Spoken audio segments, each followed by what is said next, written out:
What do companies in e-commerce, entertainment, healthcare, manufacturing, marketing, finance, tech, and hundreds of other industries all have in common?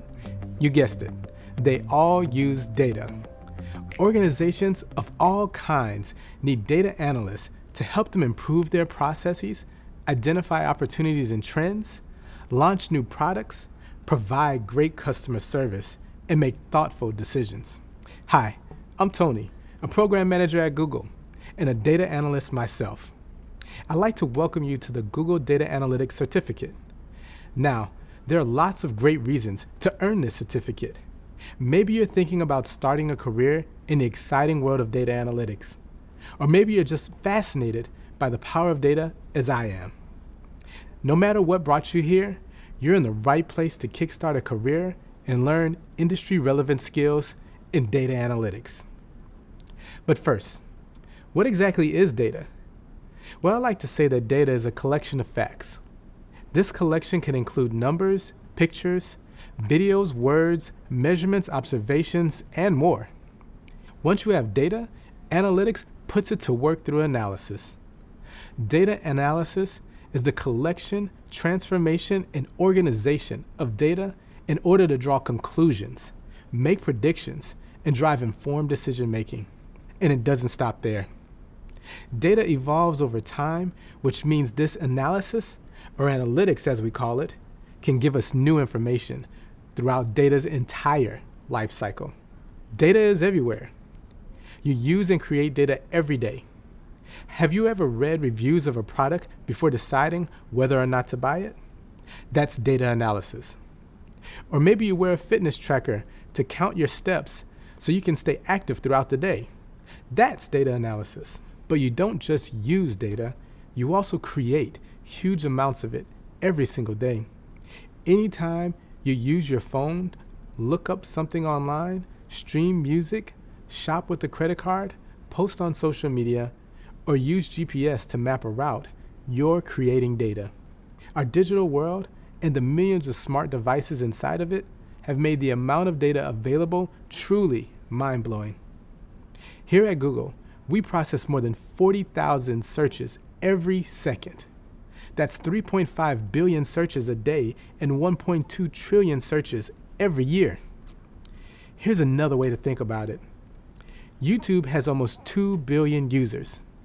If YouTube users made up a country, it would be the largest in the world. All of that data is transforming the world around us. The publication, The Economist, recently called data the world's most valuable resource. So it's easy to see why data analysts are so valued by their organizations. And what exactly does a data analyst do? Put simply, a data analyst is someone who collects, transforms, and organizes data in order to help make informed decisions. Besides the role itself, one of the most exciting parts of being a data analyst is the number of opportunities available. The demand for data analysts is greater than the number of qualified people to fill these job openings. And this certificate program is a great first step in your journey to finding a job you love. Data analysts come from many different backgrounds and have all kinds of life experiences. You don't need decades of work experience or an expensive education to get started.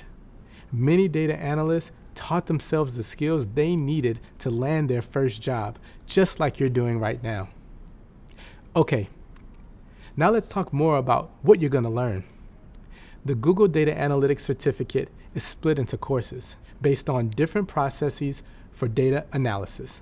Those are Ask, Prepare, Process, Analyze, Share, and Act. Plan to watch these videos in order. Each one covers a new topic, and every topic builds on what you've learned before, making it easy to track your progress. And you're in the driver's seat.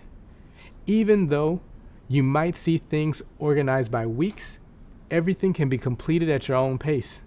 So you decide how much you want to do each day.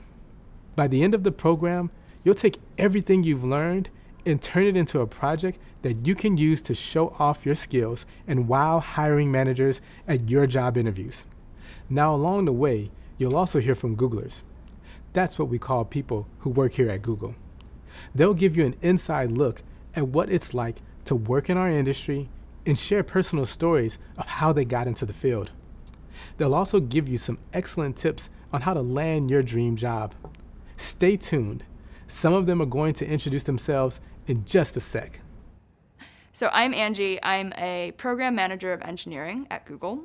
I truly believe that cleaning data is the heart and soul of data. It's how you get to know your data, its quirks, its flaws, its mysteries. I love a good mystery, and it felt like a superpower almost. Like I was a detective and I'd gone in there and I'd really solved something.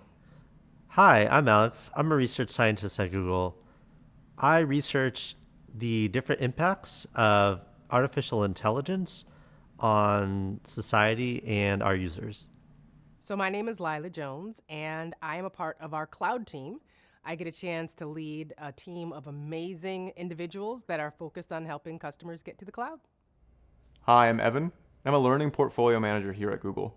And I have one of the coolest jobs in the world, where I get to look at all the different technologies that affect big data and then work them into training courses like this one for students to take. I'll be your instructor for the first course. I'll take you through each module that will cover a specific topic in a few different ways. I'm really excited to be guiding you through this course, but I'm especially excited that you've chosen this adventure.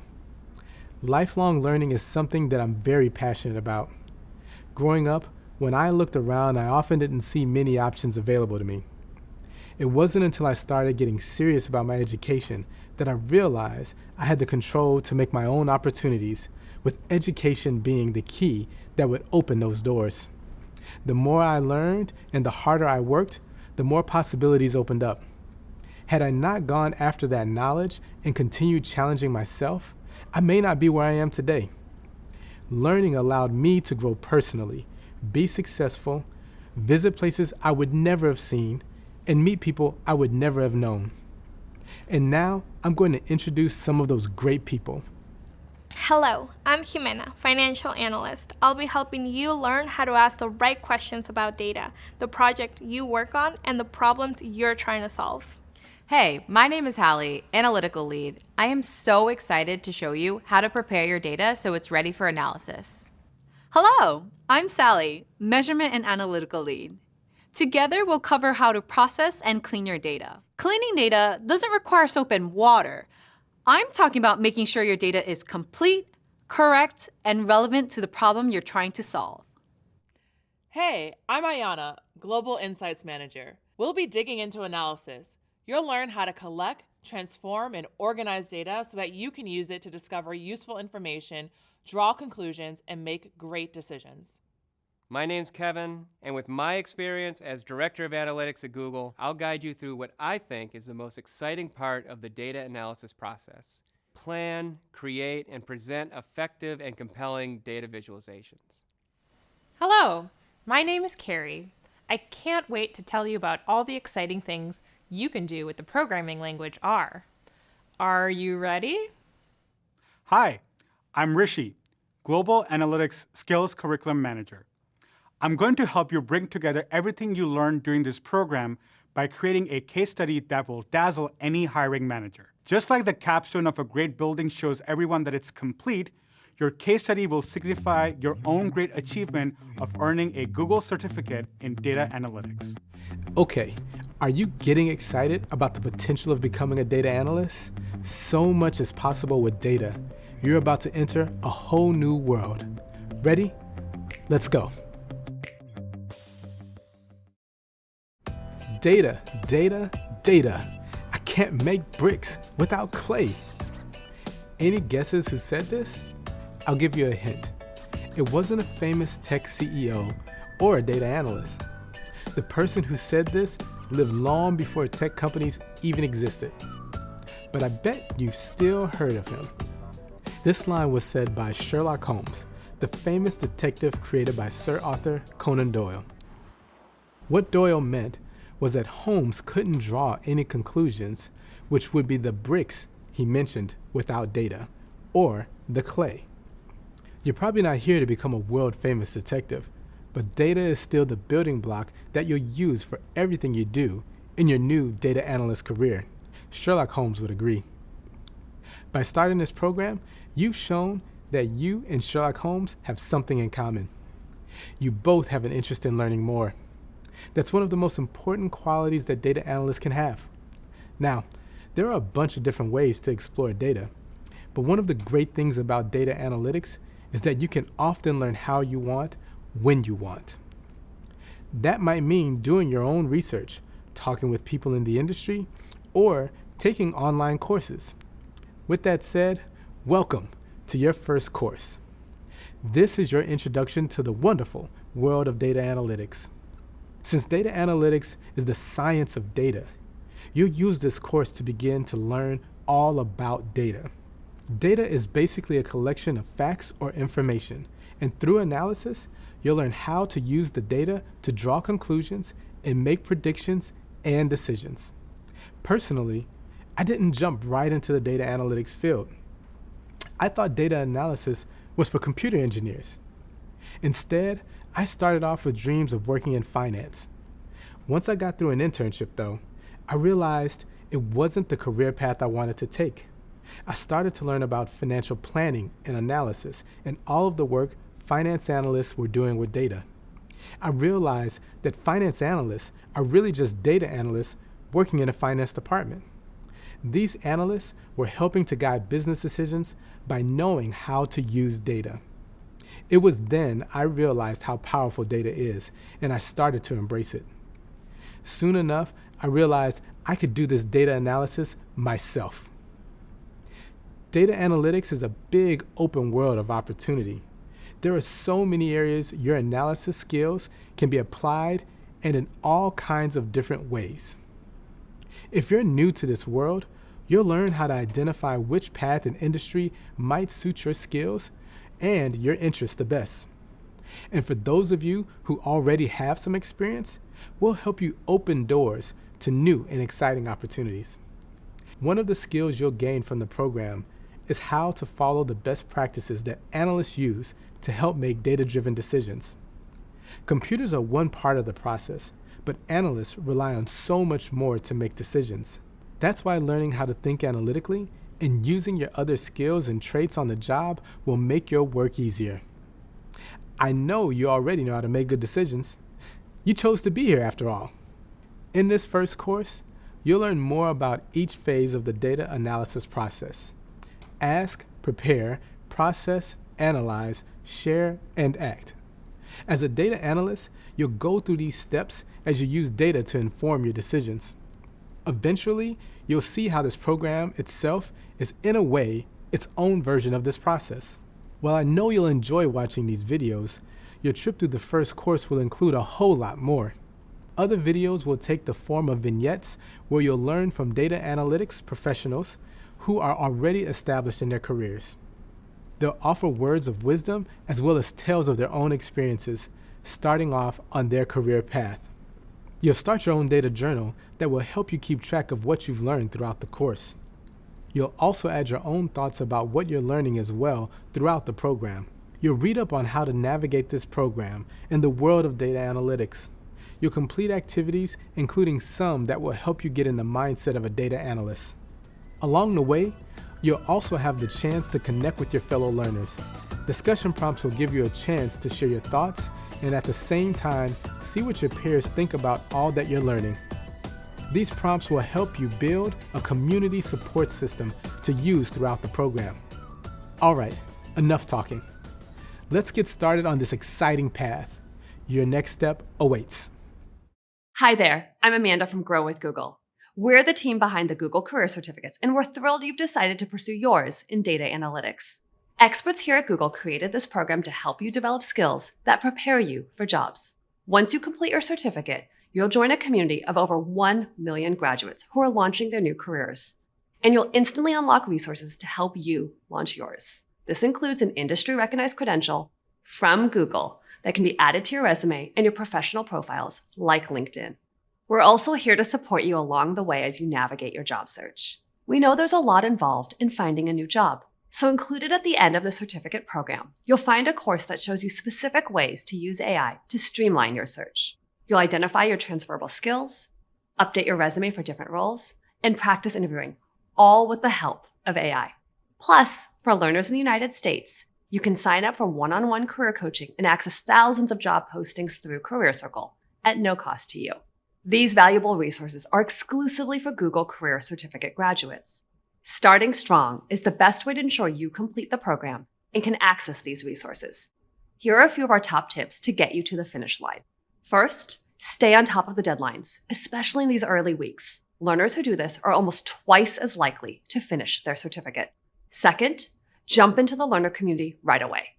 This is a great place to get advice and connect with other learners like you.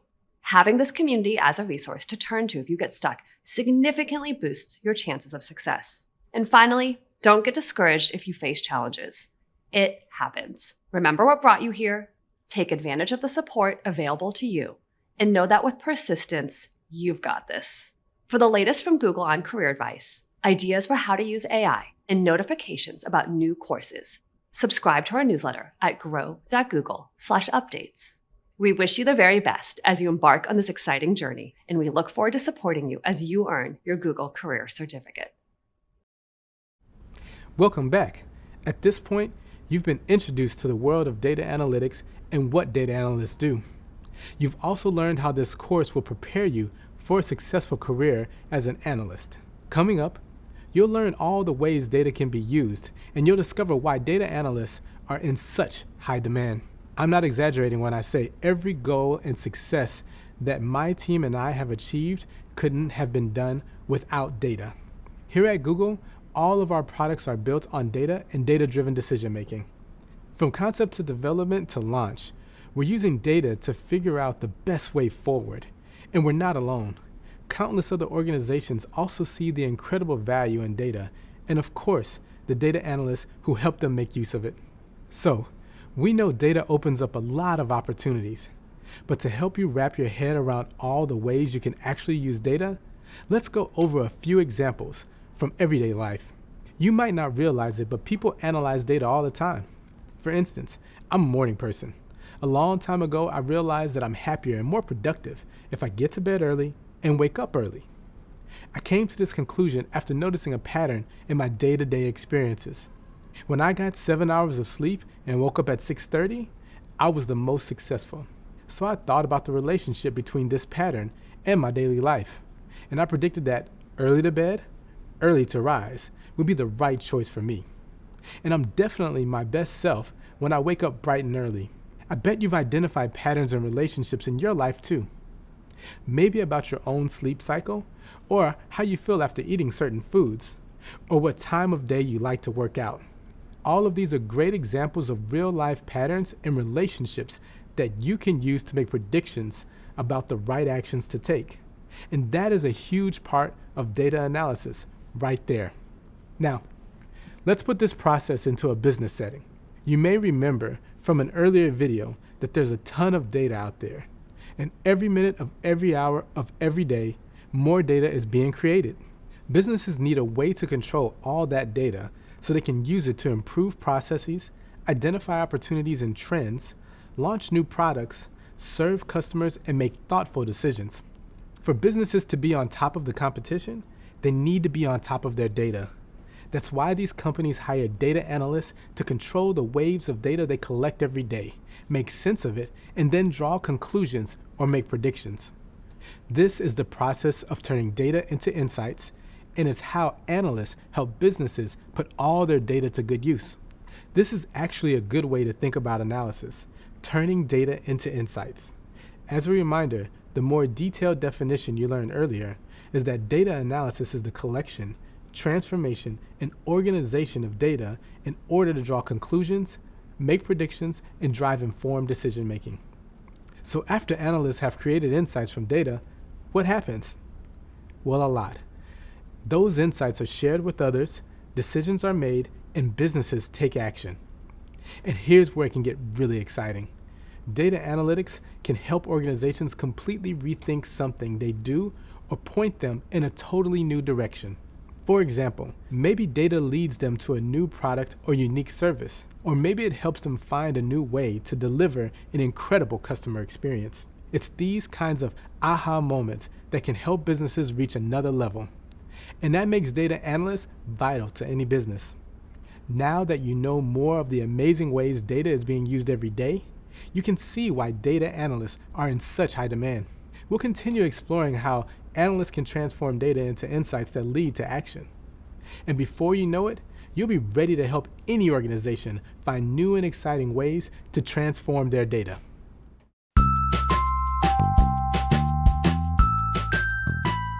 Hi, I'm Cassie, and I lead Decision Intelligence for Google Cloud.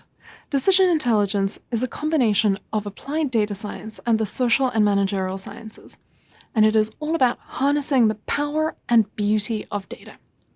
I help Google Cloud and its customers turn their data into impact and make their businesses and the world better.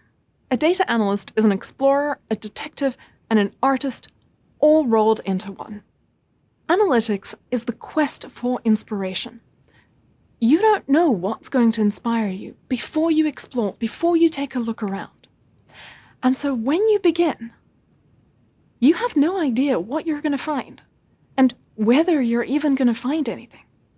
You have to bravely dive into the unknown and discover what lies in your data. There is a pervasive myth that someone who works in data should know the everything of data. And I think that that's unhelpful because the universe of data has expanded, and it's expanded so much that specialization becomes important. It's very, very difficult for one person to know and be the everything of data. And so that's why we need these different roles. And the advice that I give folks who are entering the space is to pick their specialization based on which flavor, which type of impact best suits their personality. Now, data science, the discipline of making data useful, is an umbrella term that encompasses 3 disciplines: machine learning, statistics, and analytics. These are separated by how many decisions you know you want to make before you begin with them. So if you want to make a few important decisions under uncertainty, that is statistics. If you want to automate, in other words, make many, many, many decisions under uncertainty, that is machine learning and AI. But what if you don't know how many decisions you want to make before you begin? What if what you're looking for is inspiration? You want to encounter your unknown unknowns. You want to understand your world. That is analytics. When you're considering data science and you're choosing which area to specialize in, I recommend going with your personality. Which of the 3 excellences in data science feels like a better fit for you? The excellence of statistics is rigor. Statisticians are essentially philosophers, epistemologists. So they are very, very careful about protecting decision makers from coming to the wrong conclusion. So if that care and rigor is what you are passionate about, I would recommend statistics. Performance is the excellence of the machine learning and AI engineer. You know that's the one for you. If someone says to you, I bet that you couldn't build an automation system that performs this task with 99.99999% accuracy, and your response to that is, watch me. How about analytics? The excellence of an analyst is speed. How quickly can you surf through vast amounts of data to explore it and discover the gems, the beautiful potential insights that are worth knowing about and bringing to your decision makers? Are you excited by the ambiguity of exploration? Are you excited by the idea of working on a lot of different things, looking at a lot of different data sources, and thinking through vast amounts of information while promising not to snooze past the important potential insights? Are you okay being told, here is a whole lot of data, no one has looked at it before? Go find something interesting. And do you thrive on creative, open-ended projects? If that's you, then analytics is probably the best fit for you. A piece of advice that I have for analysts getting started on this journey is it can be pretty scary to explore the unknown, but I suggest letting go a little bit of any temptations towards perfectionism and instead enjoying the fun, the thrill of exploration. Don't worry about right answers. See how quickly you can unwrap this gift and find out if there is anything fun in there. It's like your birthday, unwrapping a bunch of things. Some of them you like, some of them you won't. But isn't it fun to know what's actually in there? Hello again. You've already learned about being a data analyst and how this program will help prepare you for your future career. Now, it's time to explore the data ecosystem, find out where data analytics fits into that system, and go over some common misconceptions you might run into in the field of data analytics. To put it simply, an ecosystem is a group of elements that interact with one another.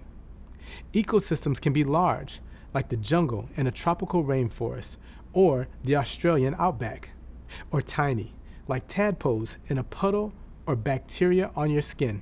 And just like the kangaroos and koala bears in the Australian outback, data lives inside its own ecosystem too. Data ecosystems are made up of various elements that interact with one another in order to produce, manage, store, organize, analyze, and share data. These elements include hardware and software tools and the people who use them, people like you. Data can also be found in something called the cloud. The cloud is a place to keep data online rather than on a computer hard drive.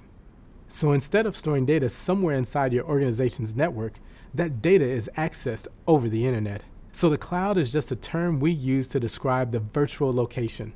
The cloud plays a big part in the data ecosystem. And as a data analyst, it's your job to harness the power of that data ecosystem, find the right information, and provide the team with analysis that helps them make smart decisions. For example, you could tap into your retail store's database, which is an ecosystem filled with customer names, addresses, previous purchase, and customer reviews. As a data analyst, you could use this information to predict what these customers will buy in the future and make sure the store has the products in stock when they're needed.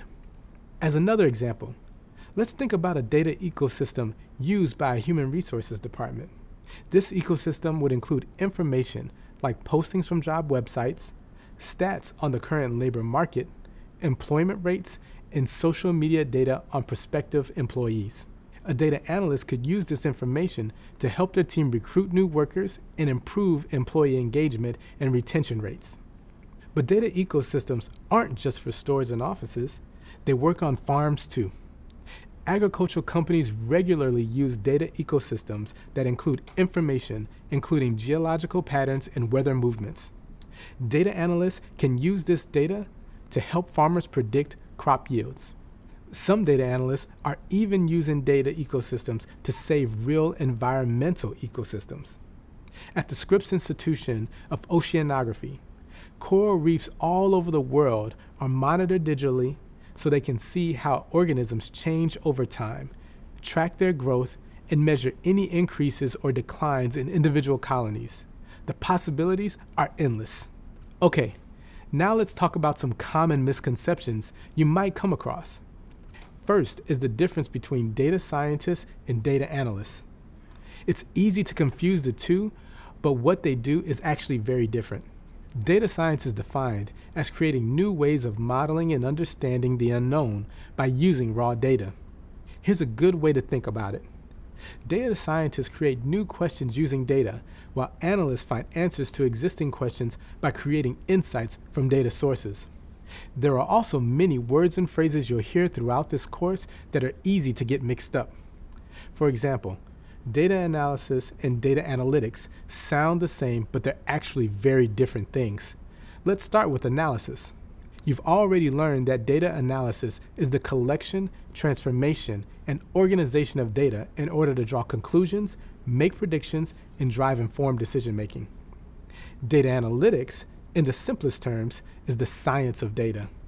It's a very broad concept that encompasses everything from the job of managing and using data to the tools and methods that data workers use each and every day. So when you think about data, data analysis, and the data ecosystem, it's important to understand that all of these things fit under the data analytics umbrella. All right, now that you know a little more about the data ecosystem and the differences between data analysis and data analytics, you're ready to explore how data is used to make effective decisions. You'll get to see data-driven decision-making in action. So far, you've discovered that there are many different ways data can be used. In our everyday lives, we use data when we wear a fitness tracker or read product reviews to make a purchase decision. And in business, we use data to learn more about our customers, improve processes, and help employees do their jobs more effectively. But this is just the tip of the iceberg. One of the most powerful ways you can put data to work is with data-driven decision-making. Data-driven decision-making is defined as using facts to guide business strategy. Organizations in many different industries are empowered to make better data-driven decisions by data analysts all the time. The first step in data-driven decision-making is figuring out the business need. Usually, this is a problem that needs to be solved. For example, a problem could be a new company needing to establish better brand recognition so it can compete with bigger, more well-known competitors. Or maybe an organization wants to improve a product and needs to figure out how to source parts from a more sustainable or ethically responsible supplier. Or it could be a business trying to solve the problem of unhappy employees, low levels of engagement, satisfaction, and retention. Whatever the problem is, once it's defined, a data analyst finds data, analyzes it, and uses it to uncover trends, patterns, and relationships. Sometimes the data-driven strategy will build on what's worked in the past. Other times, it can guide a business to branch out in a whole new direction. Let's look at a real-world example. Think about a music or movie streaming service. How do these companies know what people want to watch or listen to, and how do they provide it? Well, using data-driven decision-making, they gather information about what their customers are currently listening to, analyze it, then use the insights they've gained to make suggestions for things people will most likely enjoy in the future. This keeps customers happy and coming back for more, which in turn means more revenue for the company. Another example of data-driven decision-making can be seen in the rise of e-commerce. It wasn't long ago that most purchases were made in a physical store, but the data showed people's preferences were changing. So a lot of companies created entirely new business models that removed the physical store and let people shop right from their computers or mobile phones, with products delivered right to their doorstep. In fact, data-driven decision-making can be so powerful, it can make entire business methods obsolete. For example, data help companies completely move away from corded phones and replace them with mobile phones. By ensuring that data is built into every business strategy, data analysts play a critical role in their company's success. But it's important to note that no matter how valuable data-driven decision-making is, data alone will never be as powerful as data combined with human experience, observation, and sometimes even intuition. To get the most out of data-driven decision-making, it's important to include insights from people who are familiar with the business problem. These people are called subject matter experts, and they have the ability to look at the results of data analysis and identify any inconsistencies, make sense of gray areas, and eventually validate choices being made. Organizations that work this way put data at the heart of every business strategy, but also benefit from the insights of their people.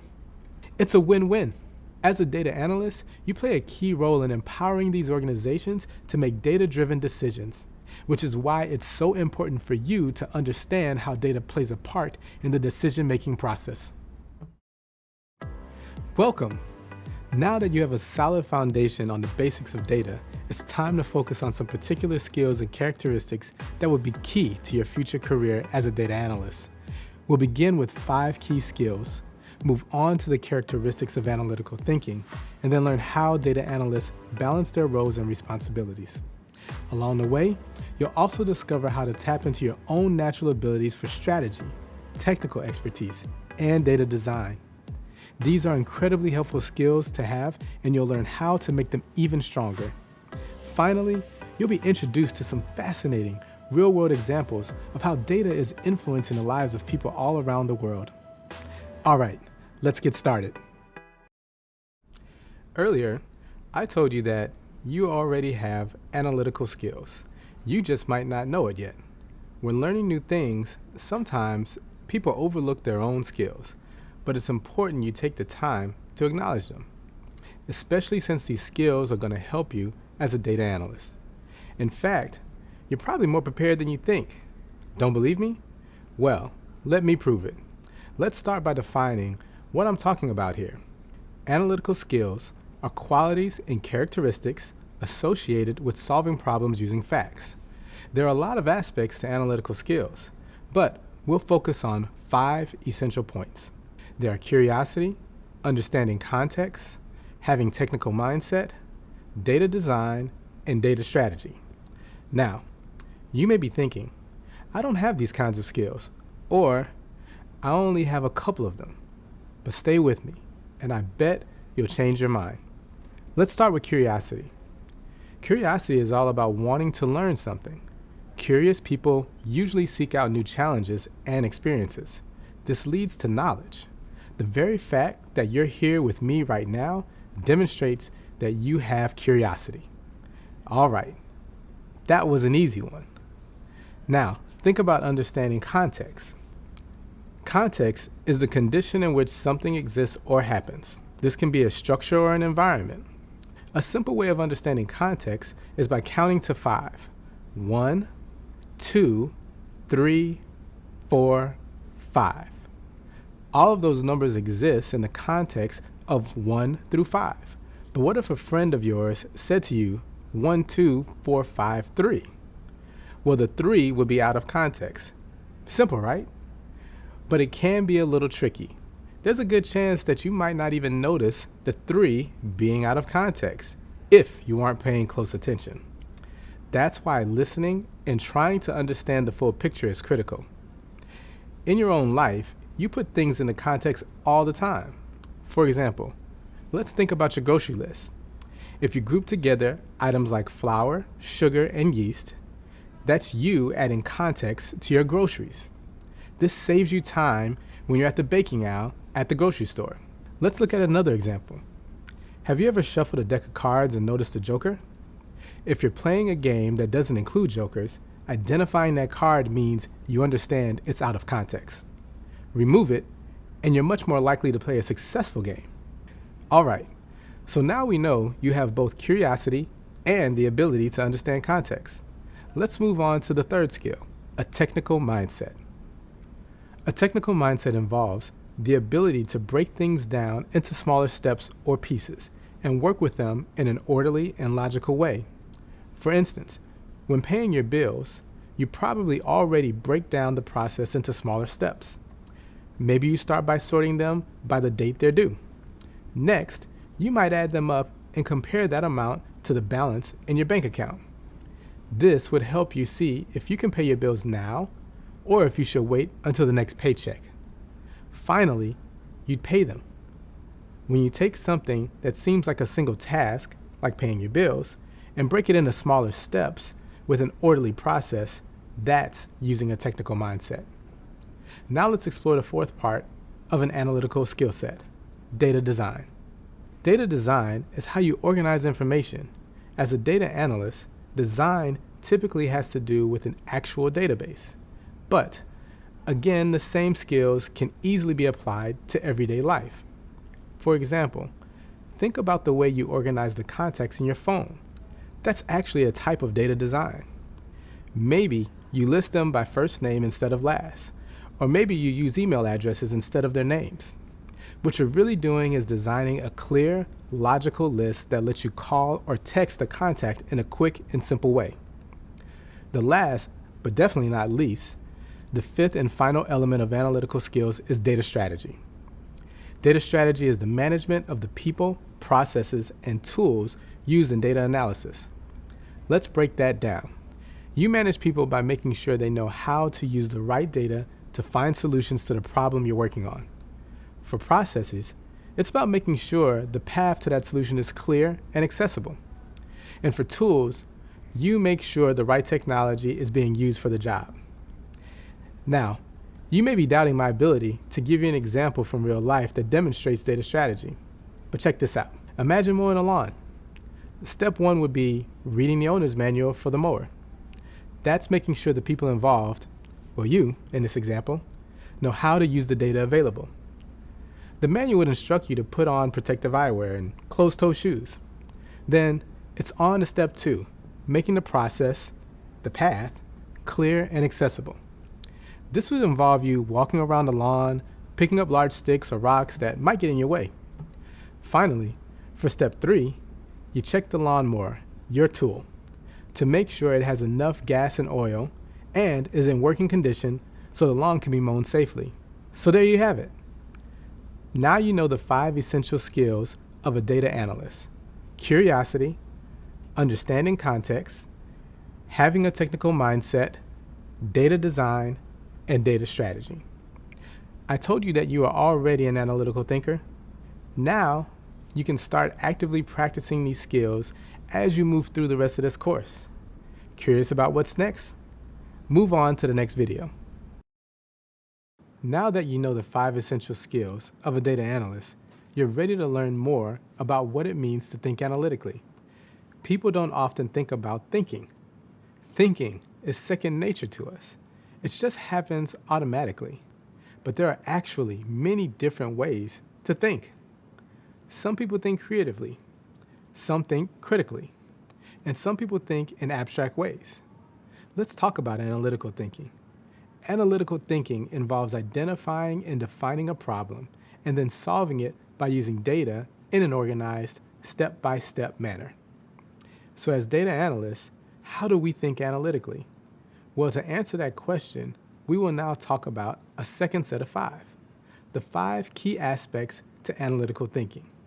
They are visualization, strategy, problem orientation, correlation, and finally, big picture and detail-oriented thinking. Let's start with visualization. In data analytics, visualization is the graphical representation of information. Some examples include graphs, maps, or other design elements. Visualization is important because visuals can help data analysts understand and explain information more effectively. Think about it like this. If you are trying to explain the Grand Canyon to someone, using words would be much more challenging than showing them a picture. A visualization of the Grand Canyon would help you make your point much quicker. Now let's talk about the second part of analytical thinking, being strategic. With so much data available, having a strategic mindset is key to staying focused and on track. Strategizing helps data analysts see what they want to achieve with the data and how they can get there. Strategy also helps improve the quality and usefulness of the data we collect. By strategizing, we know all our data is valuable and can help us accomplish our goals.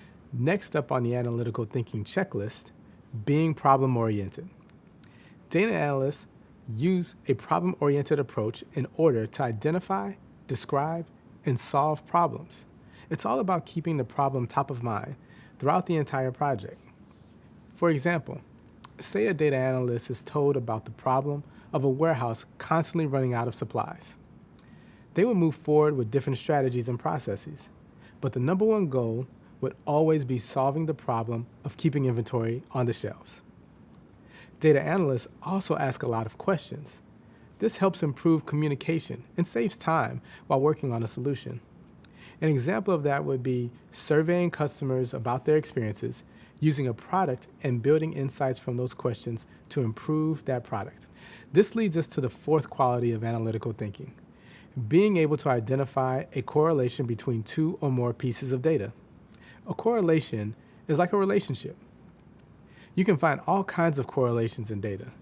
Maybe it's the relationship between the length of your hair and the amount of shampoo you need. Or maybe you notice a correlation between a rainier season leading to a high number of umbrellas being sold.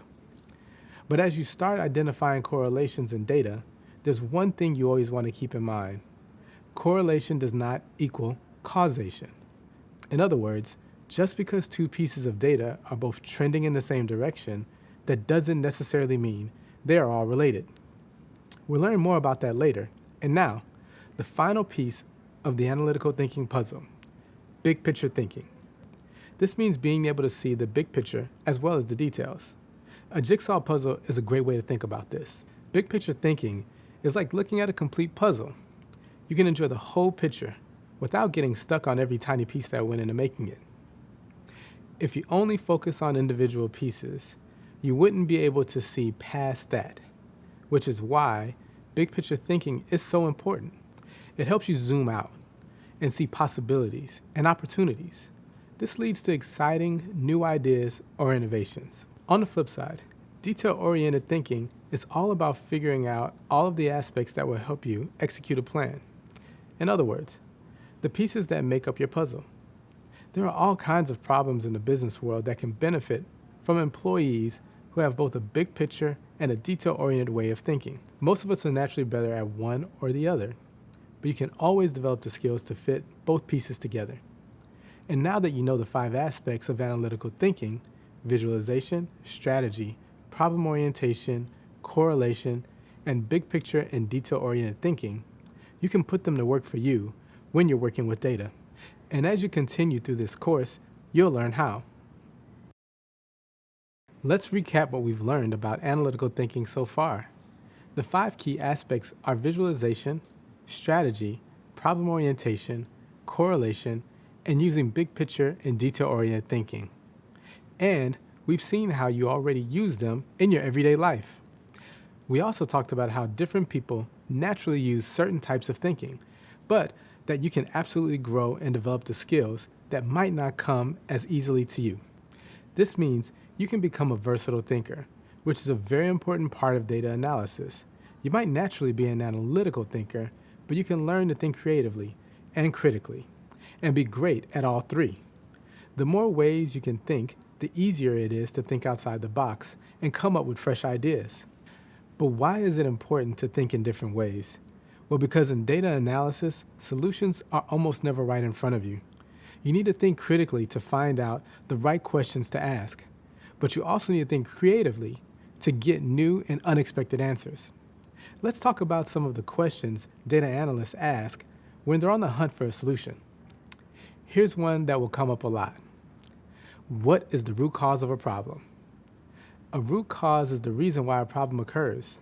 If we can identify and get rid of a root cause, we can prevent that problem from happening again. A simple way to wrap your head around root causes is with a process called the 5 whys. In the 5 whys, you ask why 5 times to reveal the root cause. The 5th and final answer should give you some useful and sometimes surprising insights. Here's an example of the 5 whys in action. Let's say you wanted to make a blueberry pie but couldn't find any blueberries. You'd be trying to solve a problem by asking, why can't I make a blueberry pie? The answer would be, there were no blueberries at the store. There's why number 1. So you then ask, why were there no blueberries at the store? And discover that the blueberry bushes don't have enough fruit this season. That's why number 2. Next you'd ask, why was there not enough fruit? This would lead to the fact that birds were eating all the berries. Why number 3, asked and answered. Now we get to why number 4. Ask why a 4th time, and the answer would be that although the birds normally prefer mulberries and don't eat blueberries, the mulberry bushes didn't produce fruit this season.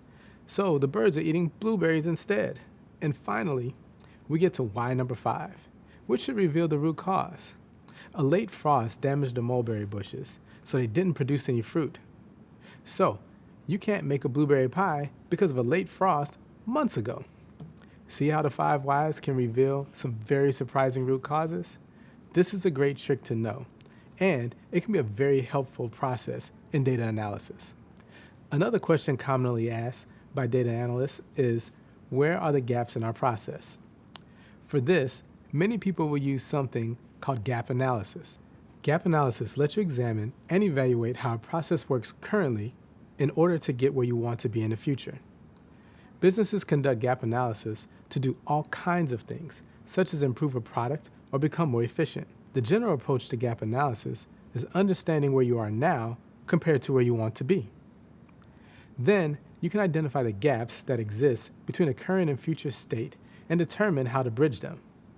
A third question that data analysts ask a lot is, what did we not consider before?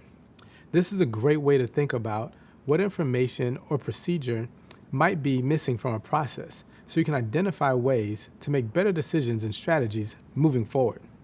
These are just a few examples of the kinds of questions data analysts use at their jobs every day. As you begin your career, I'm sure you'll think of a whole lot more. The way data analysts think and ask questions plays a big part in how businesses make decisions. That's why analytical thinking and understanding how to ask the right questions can have such a huge impact on the overall success of a business. Later, we'll talk more about how data-driven decisions can lead to successful outcomes. In an earlier video, you learned about 5 essential analytical skills. As a reminder, they are curiosity, understanding context, having a technical mindset, data design, and data strategy. In the next couple of videos, we'll explore how these abilities all become part of data-driven decision-making. But first, let's look at the concept of data-driven decision-making and why it's more likely to lead to successful outcomes. You might remember that data-driven decision-making involves using facts to guide business strategy. Data analysts can tap into the power of data to do all kinds of amazing things. With data, they can gain valuable insights, verify their theories or assumptions, better understand opportunities and challenges, support an objective, help make a plan, and much more. In business, data-driven decision-making can improve the results in a lot of different ways. For example, say a dairy farmer wants to start making and selling ice cream. They could guess what flavors customers would like, but there's a better way to get the information. The farmer could survey people and ask them what flavors they prefer. This gives the farmer the data they need to pick ice cream flavors people will enjoy. Here's another example. Let's say the president of an organization is curious about what perks employees value most. She asked the human resources director, who says people value casual dress code. It's a gut feeling, but the HR director backs it up with the fact that he sees a lot of people wearing jeans and t-shirts. But what if this company were to use a more structured employee feedback process, such as a survey? It might reveal that employees actually enjoy free public transportation cards the most. The human resources director just didn't realize that because he drives to work. These are just some of the benefits of data-driven decision-making. It gives you greater confidence about your choice and your abilities to address business challenges. It helps you become more proactive when an opportunity presents itself, and it saves you time and effort when working towards a goal. Now let's learn more about how these 5 skills help you tap into all the potential of data-driven decision-making. First, think about curiosity and context. The more you learn about the power of data, the more curious you're likely to become. You'll start to see patterns and relationships in everyday life, whether you're reading the news, watching a movie, or going to an appointment across town. The analysts take their thinking a step further by using context to make predictions, research answers, and eventually draw conclusions about what they've discovered. This natural process is a great first step in becoming more data-driven. Having a technical mindset comes next. Everyone has instincts, or, as in the case of our human resources director example, gut feelings. Data analysts are no different. They have gut feelings too, but they've trained themselves to build on those feelings and use a more technical approach to explore them.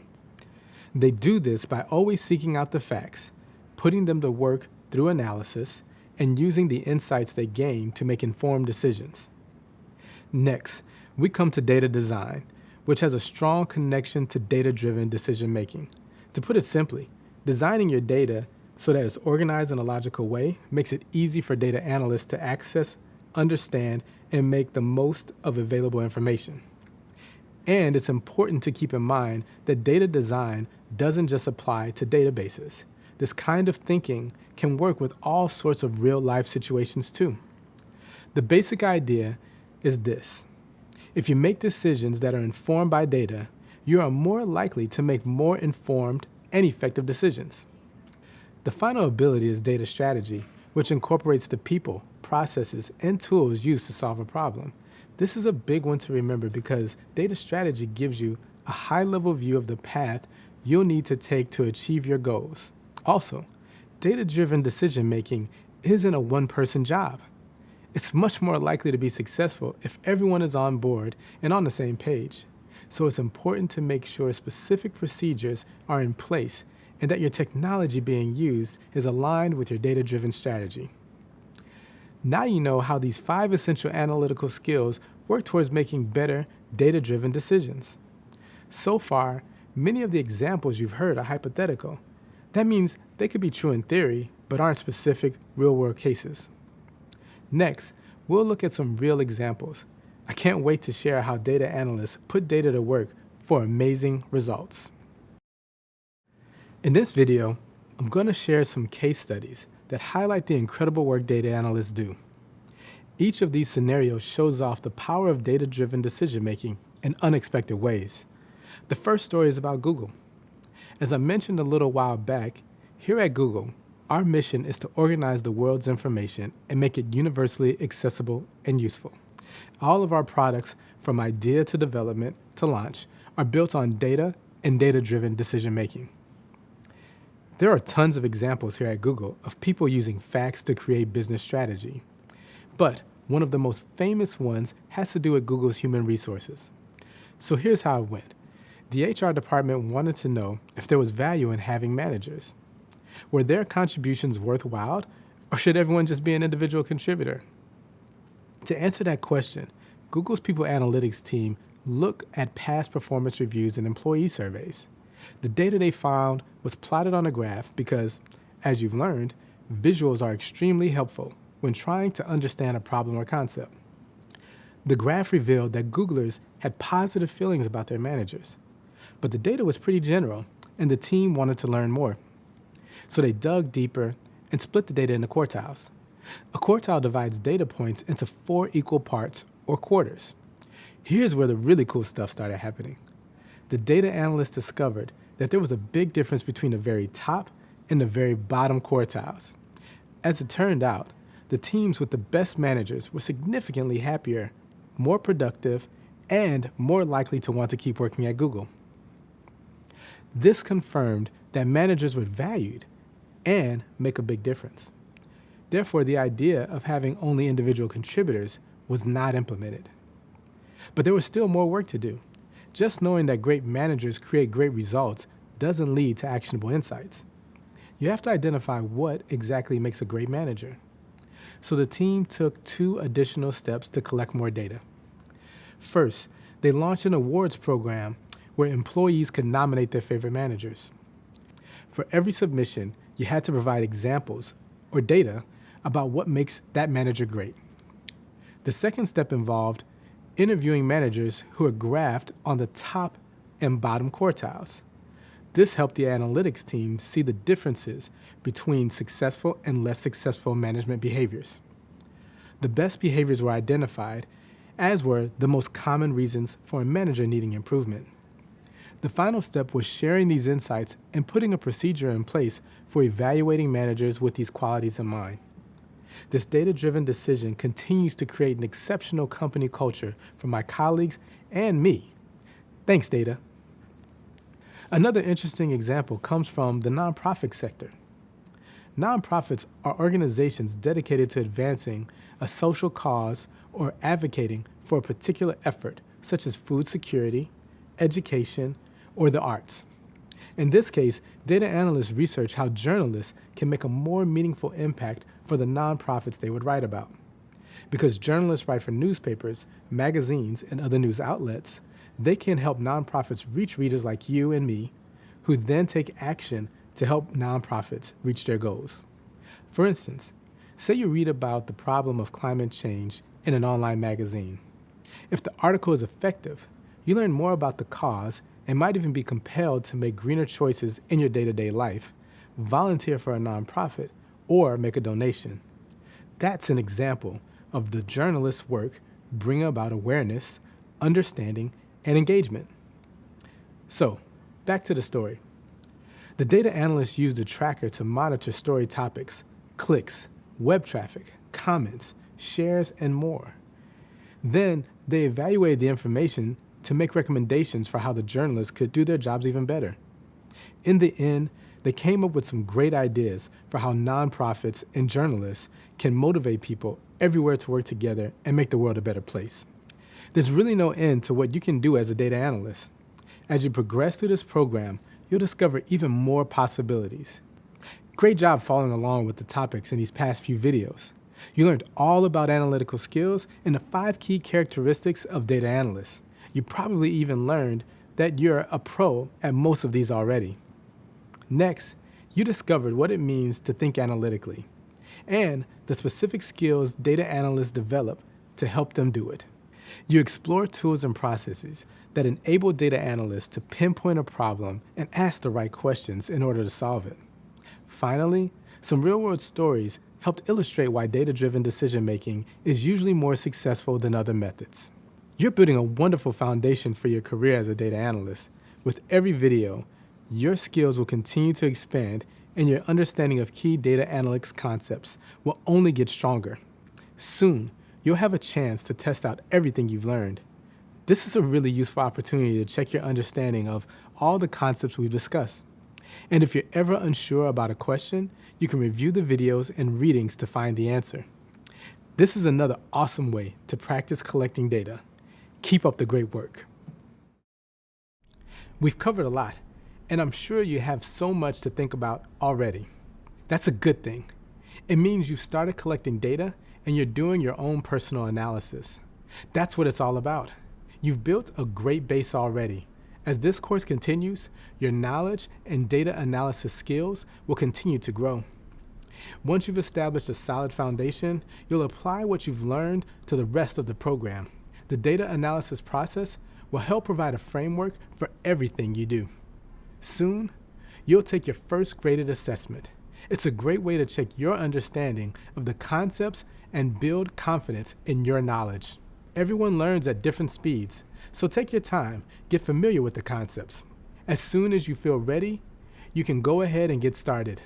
Keep in mind, if at any point you're not sure about a question, you can always review the videos and readings to remind yourself of the answer. We're all about open book tests here. Once you've passed, you'll be all set to move on. You've got this. Before you know it, you'll be done with all of the courses and you'll be ready to create your own case study. Then, if it's what you want to do, you'll start your job search equipped with the tools and skills that will wow any company you talk to. I can't wait to see where you go with data analytics. For now though, give yourself a pat on the back for a job well done. See you soon. Hey, it's great to have you back. So we've talked a little bit about the data analysis process. As a quick refresher, the data analysis process phases are ask, prepare, process, analyze, share, and act. You might remember me saying earlier that this entire program is modeled after these steps. So now, we're going to really dig in and explore how each of these phases work together. But I'm getting a little ahead of myself. First, let's spend a little time understanding the data lifecycle. No, data isn't actually alive, but it does have a life cycle. So how do data analysts bring data to life? Well, it starts with the right data analysis tool. These include spreadsheets, databases, query languages, and visualization software. Don't worry if you don't know how these work, or even what they are. At one point, every data analyst has been right where you are right now, and they probably had a lot of the same questions. I remember when I first started learning about spreadsheets. I was a young intern, and the company I was working for was in the middle of a big systems change. That meant we had to move tons of reports from the old system to the new one. After a few weeks, I noticed that even the people who are further in their careers were not as technically minded as I was. So that became a great opportunity for me to add value. My aha spreadsheet moment came when I started researching shortcuts that I could use to work with the spreadsheets more efficiently. This would really streamline the process of getting those reports moved over to the new system. Once everything started flowing, I remember getting emails from other finance analysts at the company. They were so grateful that someone had come in and fixed a problem that no one else could. That inspired me to go even further and learn how to use spreadsheets in all sorts of incredible ways. As you continue through this course, I bet you'll be just as impressed as I was. And before you know it, you'll bring data to life too. Let's get started. Here's a question for you. When you think about a life cycle, what's the first thing that comes to mind? Now, I'm not a mind reader, but I know whatever you're thinking is right. There's actually no wrong answer because everything has a life cycle. One of the most well-known examples of a life cycle is a butterfly. Butterflies begin as eggs, hatch into caterpillars, and then become a chrysalis. That's where the real magic happens. Data has a life cycle of its own too. In this video, we're going to talk about each of the stages in that life cycle to help you understand the individual phases data goes through. The life cycle of data is plan, capture, manage, analyze, archive, and destroy. Let's start with the first phase, planning. This actually happens well before starting an analysis project. During planning, a business decides what kind of data it needs, how it will be managed throughout its life cycle, who will be responsible for it, and the optimal outcomes. For example, let's say an electricity provider wanted to gain insights into how to save people energy. In the planning phase, they might decide to capture information on how much electricity its customers use each year, what types of buildings are being powered, and what types of devices are being powered inside of them. The electricity company would also decide which team members would be responsible for collecting, storing, and sharing that data. All of this happens during planning, and it helps set up the rest of the project. The next phase is when you capture data. This is where data is collected from a variety of different sources and brought into the organization. With so much data being created every day, the ways to collect it are truly endless. One common method is getting data from outside resources. For example, if you're doing data analysis on weather patterns, you'd probably get data from a publicly available data set like the National Climatic Data Center. Another way to get data is from a company's own documents and files, which are usually stored inside a database. While we've mentioned databases before, we haven't gone into too much detail about what they are. A database is a collection of data stored in a computer system.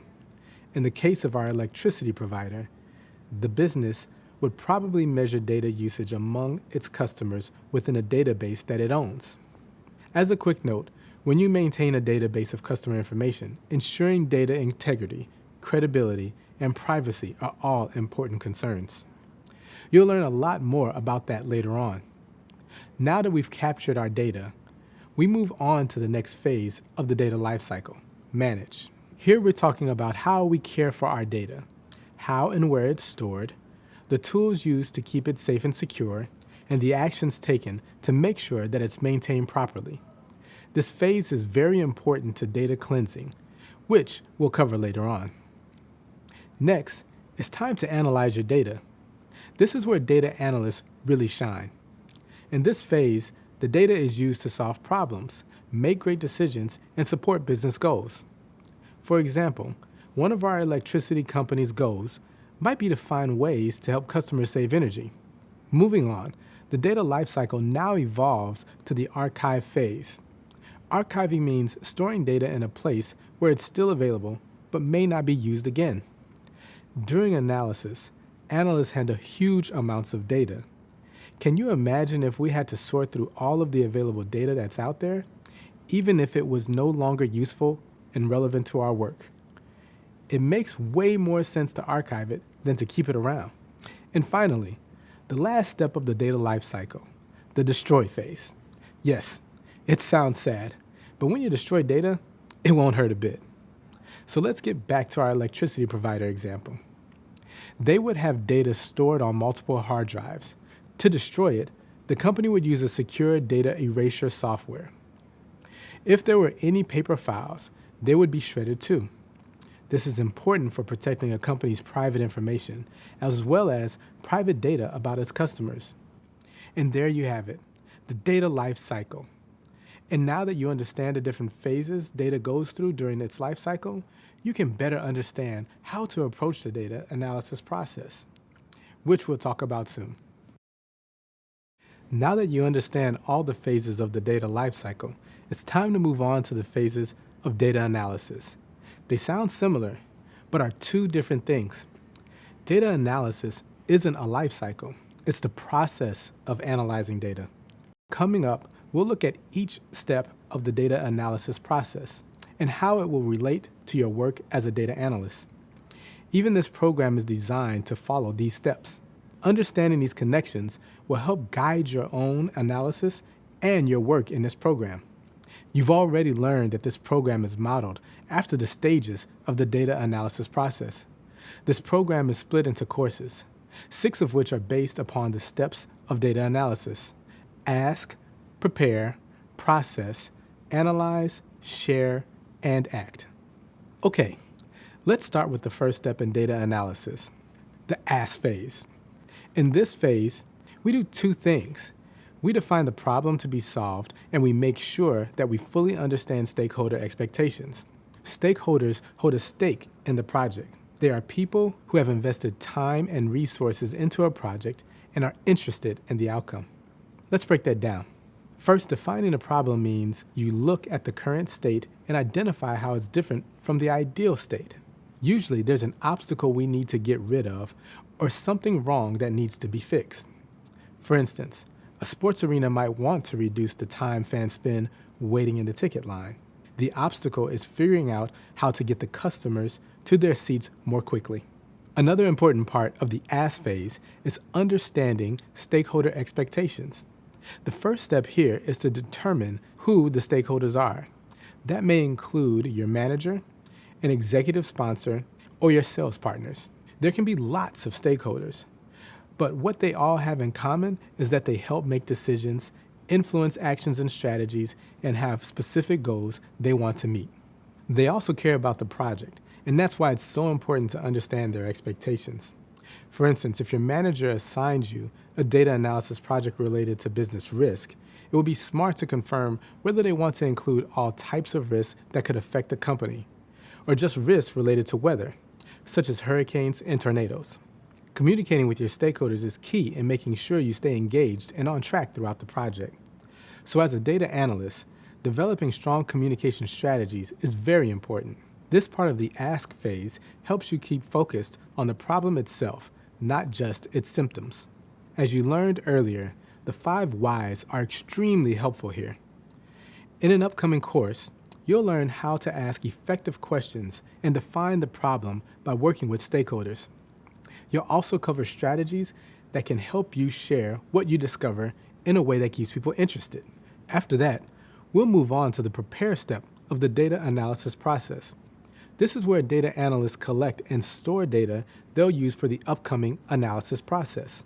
You'll learn more about the different types of data and how to identify which kinds of data are most useful for solving a particular problem. You'll also discover why it's so important that your data and results are objective and unbiased. In other words, any decisions made from your analysis should always be based on facts and be fair and impartial. Next is the process step. Here, data analysts find and eliminate any errors and inaccuracies that can get in the way of results. This usually means cleaning data, transforming it into more useful format, combining 2 or more data sets to make information more complete, and removing outliers, which are any data points that could skew the information. After that, you'll learn how to check the data you prepared to make sure it's complete and correct. This phase is all about getting the details right, so you'll also fix typos, inconsistencies, or missing and inaccurate data. And to top it off, you'll gain strategies for verifying and sharing your data cleansing with stakeholders. Then it's time to analyze. Analyzing the data you've collected involves using tools to transform and organize that information so that you can draw useful conclusions, make predictions, and drive informed decision-making. There are lots of powerful tools data analysts use in their work, and in this course you'll learn about 2 of them: spreadsheets and structured query language, or SQL, which is often pronounced SQL. The next course is based on the share phase. Here, you'll learn how data analysts interpret results and share them with others to help stakeholders make effective, data-driven decisions. In the share phase, visualization is a data analyst's best friend. So this course will highlight why visualization is essential to getting others to understand what your data is telling you. With the right visuals, facts, and figures become so much easier to see, and complex concepts become easier to understand. We'll explore different kinds of visuals and some great data visualization tools.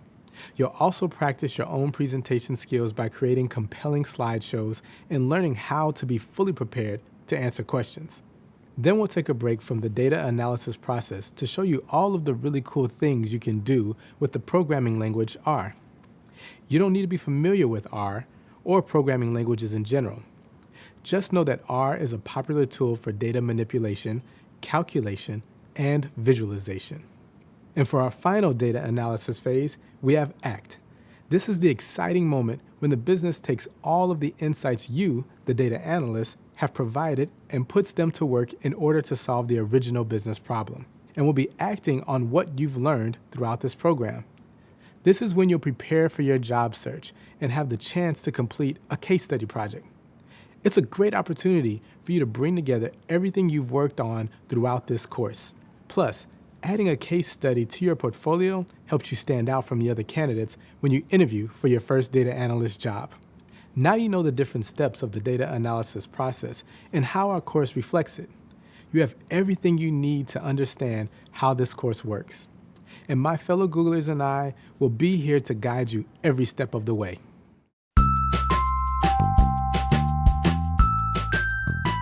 Regardless of what type of data analysis you're conducting, the process is generally the same. The example that I'll walk through is that of our employee engagement survey, but you can imagine that this process applies to just about any data analysis that you're going to conduct as an analyst. The first thing you want to do is ask.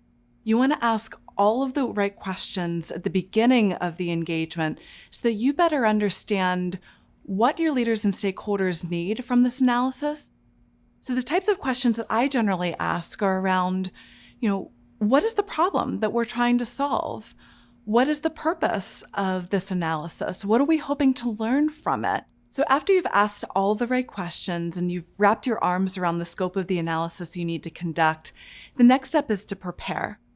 We need to be thinking about what type of data we need to answer those key questions. This could be anything from quantitative data or qualitative data. It could be cross-sectional or point in time versus longitudinal over a long period of time. We need to be thinking about the type of data we need in order to answer the questions that we've set out to answer based on what we learned when we asked the right questions. We also need to be thinking about how we're going to collect that data, or if we need to collect that data. It may be the case that we need to collect this data brand new, and so we need to think about what type of data we're going to be collecting and how. For our employee engagement survey, we do that via a survey of both quantitative and qualitative questions. But it may actually be the case that for many analyses, the data that you're looking for already exist. Then it's a question of working with those data owners to make sure that you're able to leverage that data and use it responsibly. After you've done all the hard work to collect your data, now you need to process that data. It begins with cleaning. This, to me, is the most fun part of the data analytics process. We can think of it as the initial introduction or the handshake, hello to your data. This is where you get a chance to understand its structure, its quirks, its nuances, and you really get a chance to understand deeply what type of data you're going to be working with and understanding what potential that data has to answer all of your questions.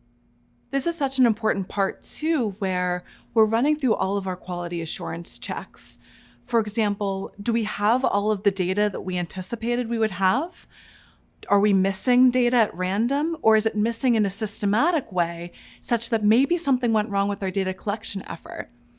If needed, did we code all of our data the right way? Are there any outliers that we need to treat differently?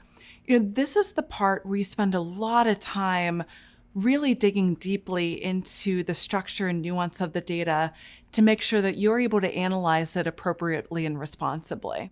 After cleaning our data and running all of our quality assurance checks, now is the point where we analyze our data, making sure to do so in as objective and unbiased a way as possible. To do this, the first thing we do is run through a series of analyses that we've already planned ahead of time based on the questions that we know we want to answer from the very, very beginning of the process. One thing that's probably the hardest about this particular process, the hardest thing about analyzing data, is that we as analysts are trained to look for patterns. And over time, as we become better and better at our jobs, what we'll often find is that we can start to intuit what we might see in the data. We might have a sneaking suspicion as to what the data are going to tell us. And this is the point where we have to take a step back and let the data speak for itself. As data analysts, we are storytellers, but we also have to keep in mind that it is not our story to tell. That story belongs to the data, and it is our job as analysts to amplify and tell that story in as unbiased and objective a way as possible. The next step is to share all of the data and insights that you've generated from your analyses. Now, typically for our employee engagement survey, we start by sharing the high-level findings with our executive team. We want them to have a landscape view of how the organization is feeling, and we want to make sure that there aren't any surprises as they dig deeper and deeper into the data to understand how teams are feeling and how individual employees are feeling. All of this work, from asking the right questions to collecting your data to analyzing and sharing, doesn't mean much of anything if we aren't taking action on what we've just learned. This, to me, is the most critical part, especially of our employee engagement survey.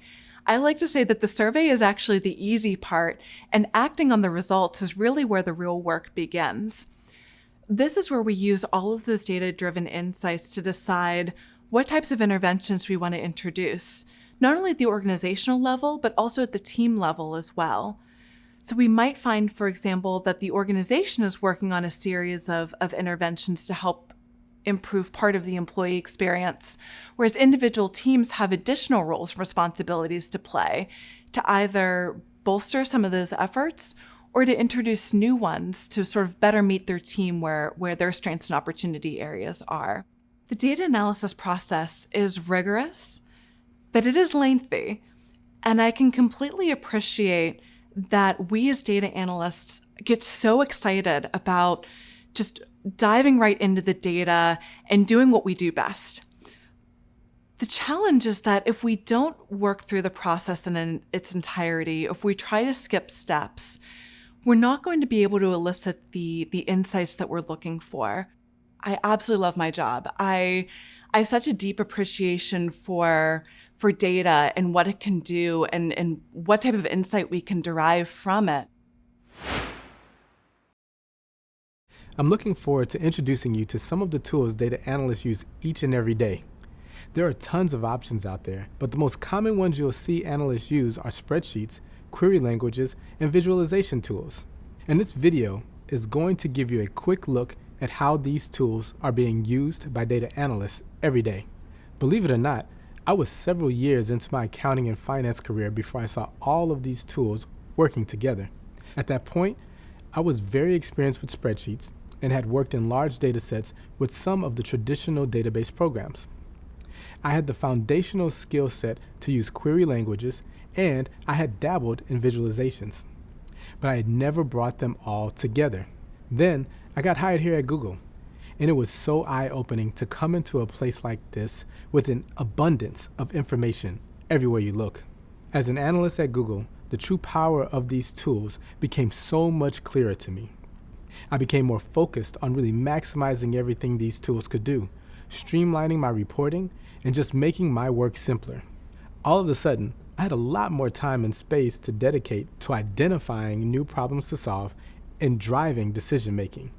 Without a doubt, once you've learned the power of these tools, you will be well on your way to becoming the best data analyst you can possibly be. All right, I hope that story has you even more motivated for this course. Let's get started with spreadsheets. Again, there are lots of different spreadsheet solutions, but two popular options are Microsoft Excel and Google Sheets. To put it simply, a spreadsheet is a digital worksheet. It stores, organizes, and sorts data. This is important because the usefulness of your data depends on how well it's structured. When you put your data into a spreadsheet, you can see patterns, group informations, and easily find the information you need. Spreadsheets also have some really useful features called formulas and functions. A formula is a set of instructions that performs a specific calculation using the data in a spreadsheet. Formulas can do basic things like add, subtract, multiply, and divide. But they don't stop there. You can also use formulas to find the average of a number set, look up a particular value, return the sum of a set of values that meets a particular rule, and so much more. A function is a preset command that automatically performs a specific process or task using the data in the spreadsheet. That sounds pretty technical, I know. So let's break it down. Just think of a function as a simpler, more efficient way of doing something that would normally take a lot of time. In other words, functions can help make you more efficient. Those are the spreadsheet basics for now. Later on, you'll see them in action and start working with spreadsheets yourself. The next data analysis tool is called query language. A query language is a computer programming language that allows you to retrieve and manipulate data from a database. You'll learn something called structured query language, more commonly known as SQL. SQL is a language that lets data analysts communicate with a database. A database is a collection of data stored in a computer system. SQL is the most widely used structured query language for a couple of reasons. It's easy to understand and works very well with all kinds of databases. With SQL, data analysts can access the data they need by making a query. Although query means question, I like to think of it as more of a request. So, you're requesting that the database do something for you. You can ask it to do a lot of different things, such as insert, delete, select, or update data. Okay, that's a top-level look at SQL. In a later video, we'll explore it further and use SQL to do some really cool things with data. Lastly, let's talk about data visualization. You've learned that data visualization is the graphical representation of information. Some examples include graphs, maps, and tables. Most people process visuals more easily than words alone. That's why visualizations are so important. They help data analysts communicate their insights to others in an effective and compelling way. When you think about the data analysis process, after data is prepared, processed, and analyzed, the insights are visualized so it can be understood and shared. This makes it easier for stakeholders to draw conclusions, make decisions, and come up with strategies. Some popular visualization tools are Tableau and Looker. Data analysts like using Tableau because it helps them create visuals that are very easy to understand. This means that even non-technical users can get the information they need. Looker is also popular with data analysts because it gives them an easy way to create visuals based on the results of a query. With Looker, you can give stakeholders a complete picture of your work by showing them visualization data and the actual data related to it. All visualization tools have great features that are useful in different situations. Soon, you'll learn how to decide which tool to use for a particular job. And that's everything you need to know about the data lifecycle and the data analysis process. You'll get a chance to test out what you know so you can feel confident moving forward in this course. Feel free to take some time to refamiliarize yourself with the concepts. And when you're ready, give it your best shot. If you're ever unsure of an answer, you can always go back and review the videos and readings. Then you'll be ready to move on to the next set of videos where we'll continue exploring the data analytics tools you've already covered, and you'll get some really fascinating insights into exactly how they work. Before long, you'll have the knowledge and confidence to start using them yourself. Stay tuned. Welcome back. In the next few videos, you'll continue to explore the data analytics tools we discussed earlier, and you'll get the chance to see them in action a little bit. This will give you a clearer picture of how to use these tools. The rest of the program will build on from what you learned here. We'll start with a closer look at spreadsheets. We'll break spreadsheets down to their basics to better understand a few of their features and functions. You'll also learn how you might want to use them in your work as a data analyst. For example, how do you sort your data to make it easier to use? We'll find out.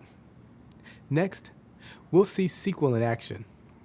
Data analysts use SQL in their work all the time, like when they need a large amount of data in seconds to help answer a quick business question.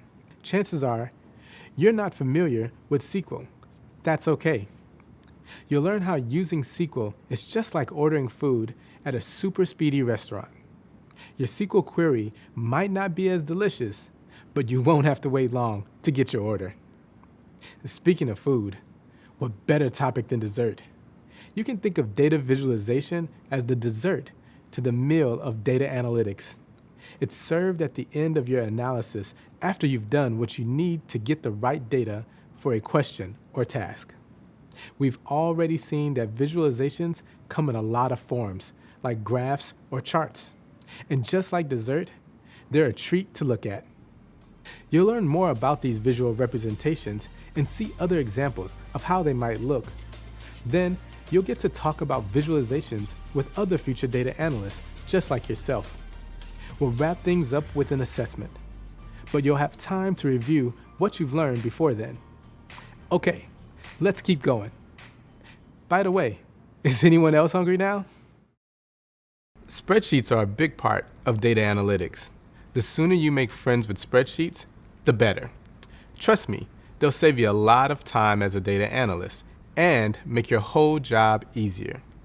This spreadsheet is one example of how an organized spreadsheet might look.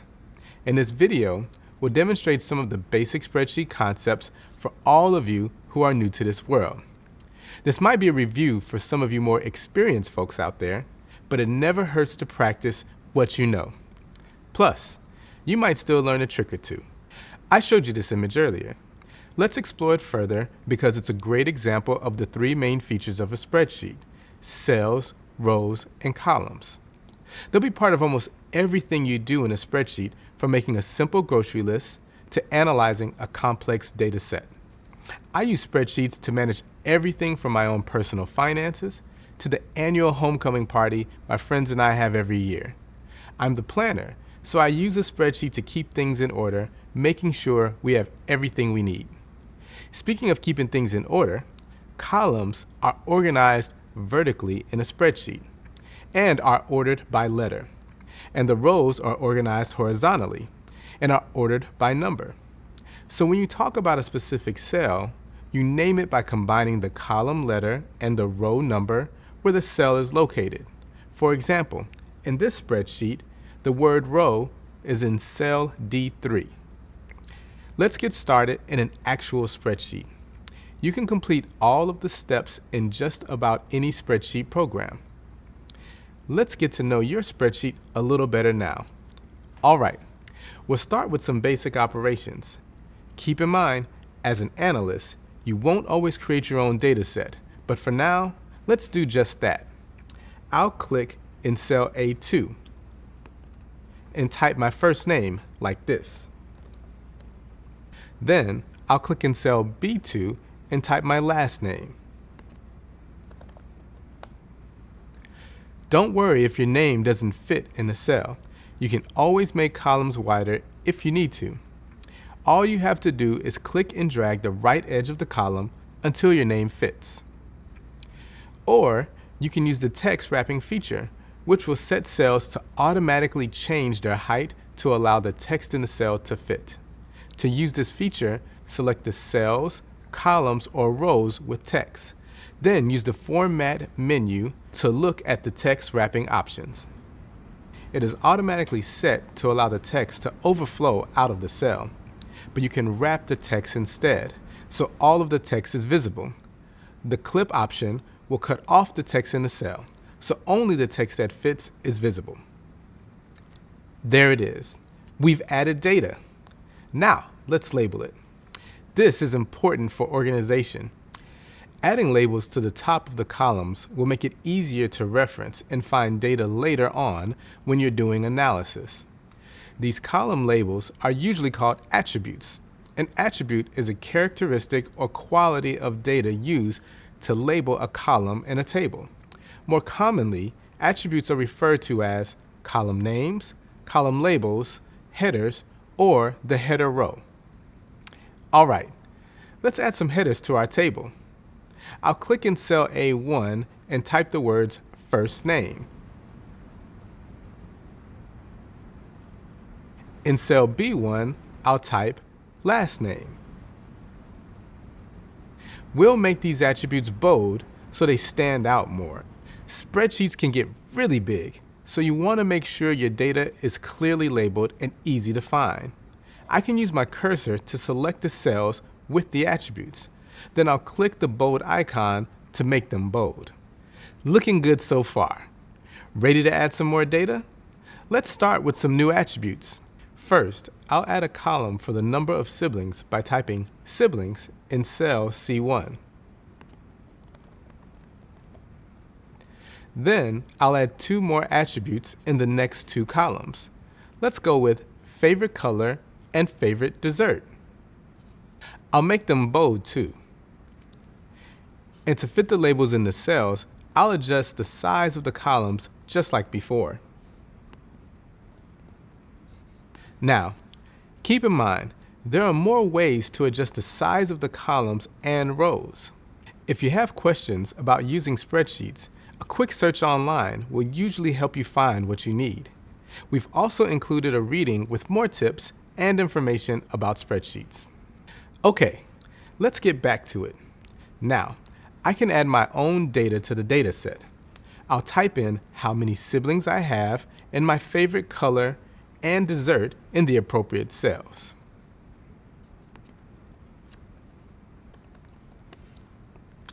Next, I'll add data for 2 more people. We now have 3 rows of data. In a data set, a row is also called an observation.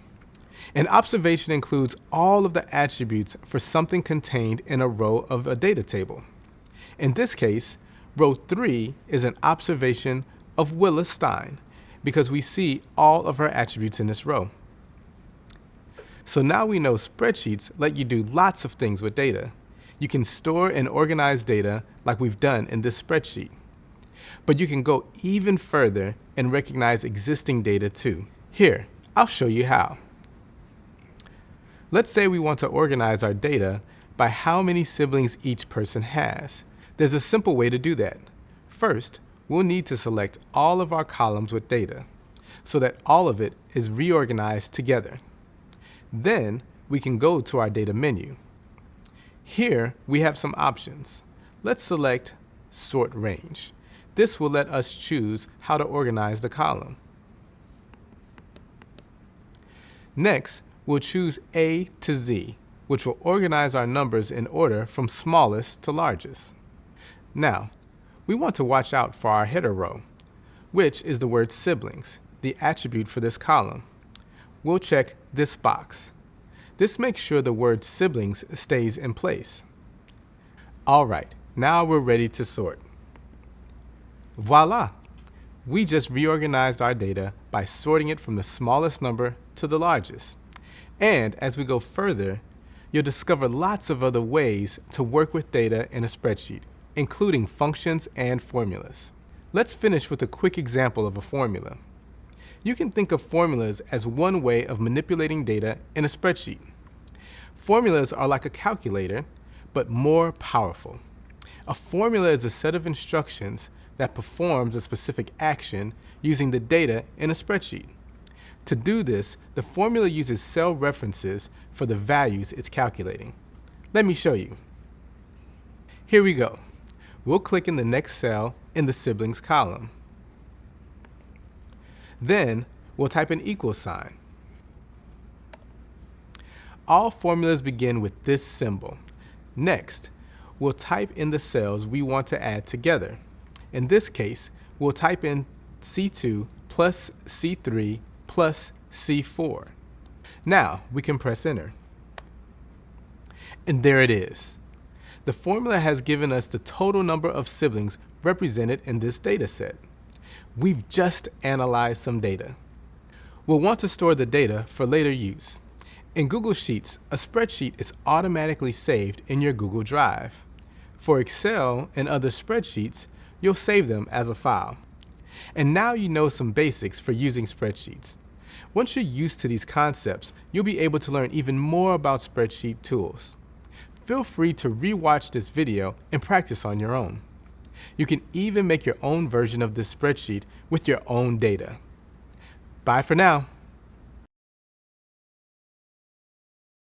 As you might remember, earlier we touched on the query language SQL. In this video, you'll see SQL in action and learn what you can do with it, with some examples of specific queries. I guess you can call this the SQL sequel. We'll try to make this one even better than the original.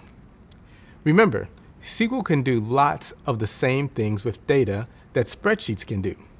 You can use it to store, organize, and analyze your data, among other things. But like any good SQL, it's on a larger scale, bigger, more action-packed. Think of it as supersized spreadsheets. For example, you might want to consider a spreadsheet when you have a smaller data set, such as one with just 100 rows.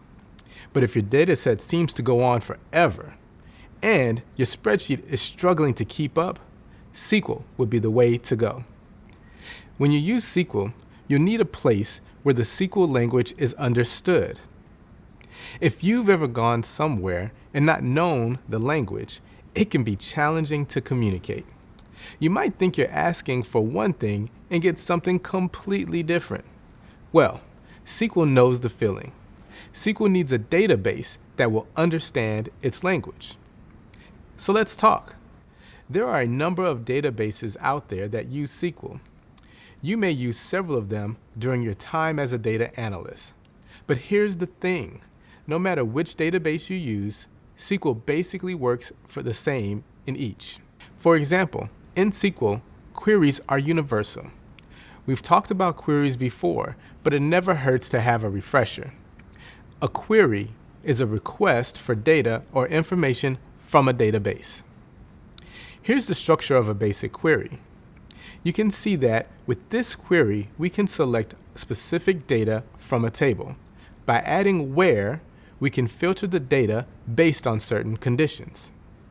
All right, let's get started. We'll open our database and see how SQL can communicate with it to do some simple data tasks. First, let's select our data set. We'll use an asterisk to select all of the data from the table. And with that simple query, the database calls up the table we need.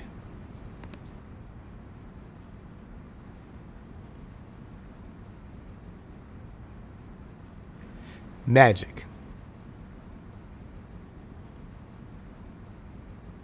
Let's add where to our query to show how that changes what data we get.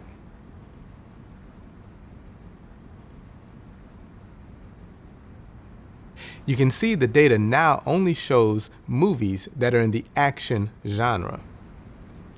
And that's it. A basic query in SQL. Pretty cool, huh? Soon, you'll learn about building more complex queries. For now, though, we can celebrate learning about the structure of a basic SQL query. Select, from, and where. As you continue the program, you'll have the opportunity to use SQL yourself. So I hope this video was a useful sneak peek at what's coming later.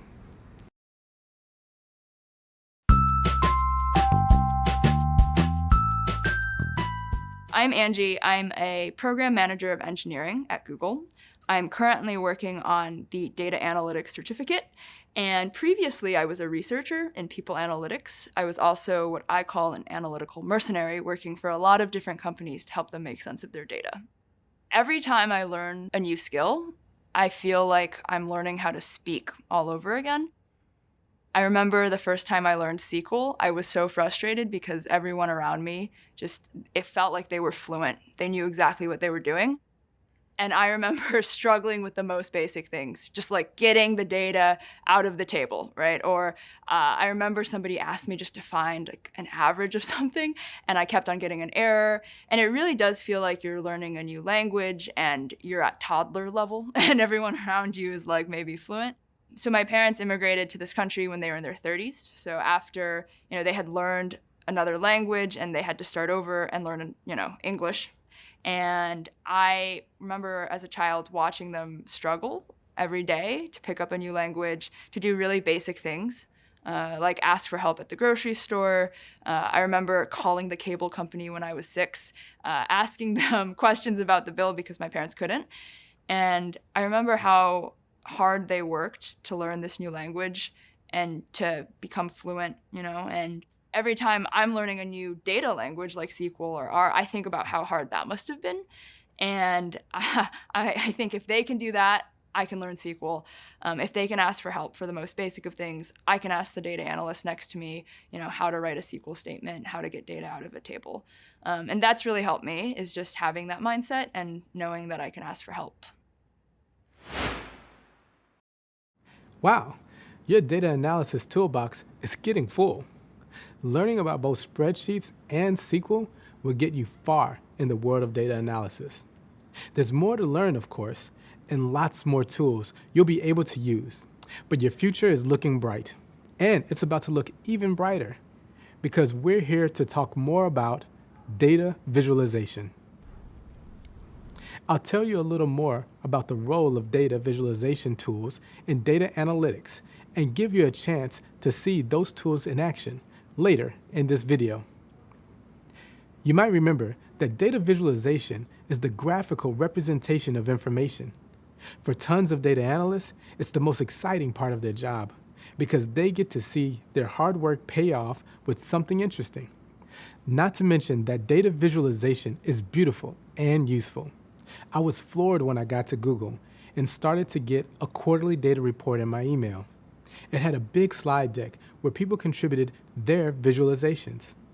It was definitely a source of light as I started to build my own visualizations. If you're not impressed by my story, let me tell you about Florence Nightingale. Does that name ring a bell? She's responsible for much of the philosophy of modern nursing. And believe it or not, she was also a data analyst. During the Crimean War in the 1850s, thousands of soldiers were dying every day. Nightingale wanted to find a way to reduce the number of deaths.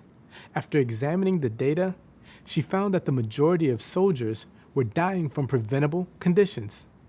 To convince hospital administrators that they needed to focus on these conditions, she created a chart showing the number of deaths over several months. The much larger blue sections in the visualization represent the preventable deaths. Her work directly led to major changes in patient care. And she did all of this over 150 years ago without a computer. One of the main reasons Nightingale created this visualization was to make the data easier to digest for her audience. She felt she'd be more successful convincing the stakeholders using visuals instead of just words and numbers. She was right. Tables filled with data, while necessary for analysis, just aren't able to show trends and patterns as quickly and clearly as visualizations can. Imagine you receive an assignment that needs to be completed the same day. You gather the data you need in a table. Could you explain your findings using the table? Yes, you probably could. But a better idea would be to use a visualization like this bar graph. Something like this makes it much easier for you to explain quickly. And you've got the benefit of a cool graphic to back up your analysis. As a data analyst, you'll want to create visualizations that make the data easy to understand and interesting to look at. So show it off. Stakeholders may not have much time to devote to the data. Your job will be to make their time worthwhile. Let's go back to that data table we created earlier in the course. If you created your own for practice, you can open it up now or try this out later. Here's the data we added before. Let's create a visualization of the data by inserting a chart, a bar graph. Boom. You can see that the spreadsheet visualized the data from our table in a way that made the most sense. It created a bar graph or column chart to compare the ages of each person by name. But you might have figured that out already. That's the beauty of visualization. It shows data analysis quickly and clearly. We can use Chart Editor to adjust the chart. Different spreadsheet programs might have different ways to do this, but they all have visualization functions and ways to edit those visualizations. All right, for now, let's just look at the suggested charts. We can make the bars go horizontally using a bar chart. That looks great. So let's close the chart editor. There are lots of options to look at, but we'll keep it basic for now. Feel free to try other visualizations if you practice later. Now we can adjust our chart to make our whole spreadsheet look clean and professional. Excellent. I hope you learn to love data visualization as much as I do. Maybe you'll become a data visualization pioneer just like Florence Nightingale. As a budding data analyst, you've started to fill your utility belt with valuable tools that you'll use throughout the rest of the program. Having spreadsheets, SQL, and data visualization know-how will help make you an ace data detective. You'll be able to use these tools throughout the data analytics process as you move forward. Coming up next, you'll complete a few activities to wrap up this part of the program. You'll also complete an assessment to check your understanding of all that you learn. This is a great opportunity to think about some of the areas that you'll continue to explore in this course and in your career. As always, feel free to review the videos and readings to help remind you of certain topics and ideas, even if you already feel prepared. You're just a few steps away from the next course. That's great progress. Keep it up.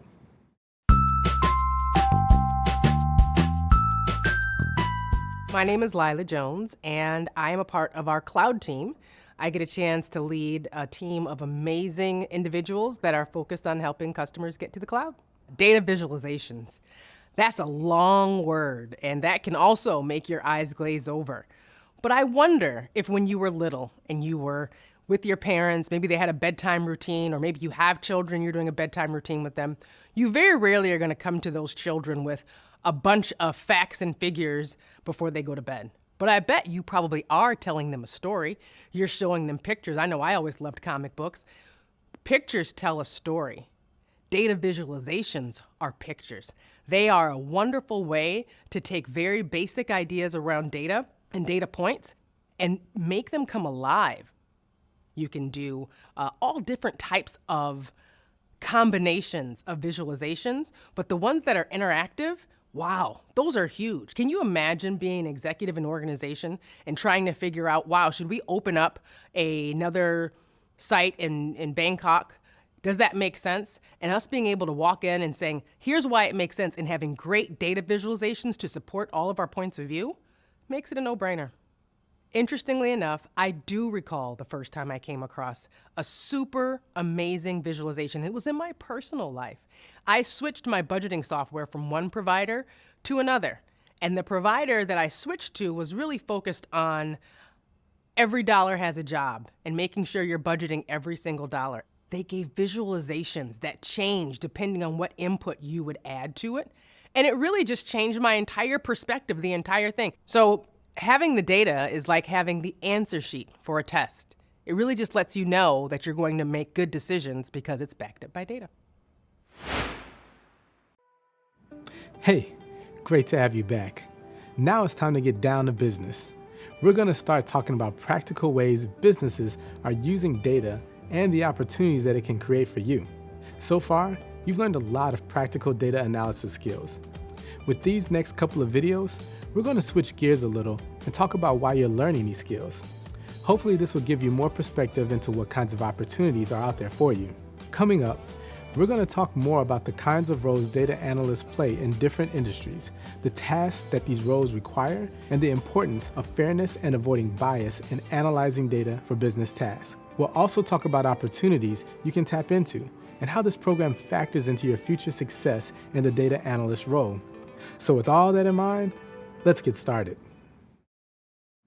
Previously, we learned about what a data analyst does and why that work is so valuable. Now, let's look at where data analysts actually do their work. You'll learn much more about the industries you could work in as a data analyst and how companies in these fields are already using data analytics to do some really cool things. There are so many businesses out there that have a big need for the skills you're learning right now. Across industries like technology, marketing, finance, healthcare, and so many more, real companies are already using data analytics to stay ahead of the curve. And the more they use data in their business, the more they understand just how important data analysts like you are to their success. Let's look at a real-life example of a brand you'll probably recognize, Coca-Cola. Data is changing the way Coca-Cola approaches its marketing strategies. Coca-Cola uses data gathered from consumer feedback to create advertising that speaks directly to different audiences with different interests. How does this work? You know those high-tech Coca-Cola vending machines you see at movie theaters sometimes? It's always fun getting to make your own flavors. Well, those machines have built-in artificial intelligence and data analysis tools. This helps Coca-Cola see all the different kinds of flavor combinations people are coming up with, which they can then use as inspiration for new products. How cool is that? Ever wonder how Google gives you the right answer to any question in just seconds? That's powered by data too. We use all kinds of data to determine a website's reliability and accuracy to make sure you get the most useful results for any search you make. But it isn't just big companies like Coca-Cola and Google that use data. Small businesses everywhere are also starting to take advantage of data-driven insights to improve their operations and make better decisions. Small businesses can use data to do all kinds of things.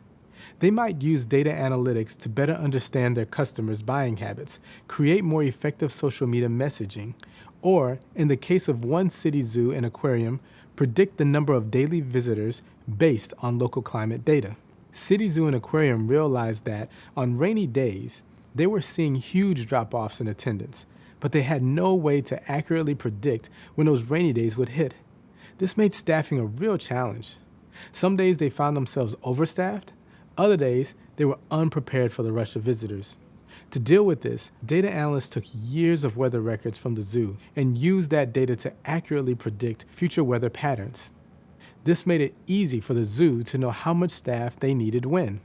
Because the zoo could predict and manage their staffing needs more accurately, they were able to provide a better experience for visitors and dedicate more resources to creating a better experience for the animals too. We see a similar thing in the healthcare industry.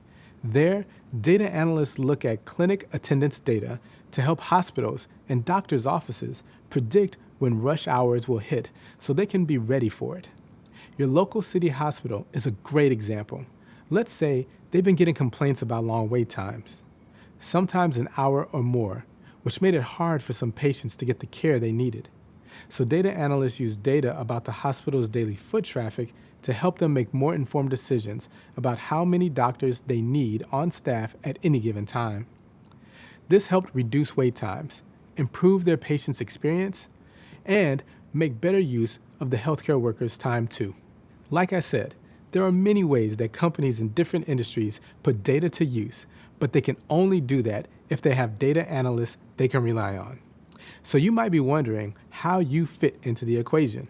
Well, you've got plenty of options, but you don't have to decide what industry you want to work in right away. There will be plenty of time to think about that as you make your way through this program.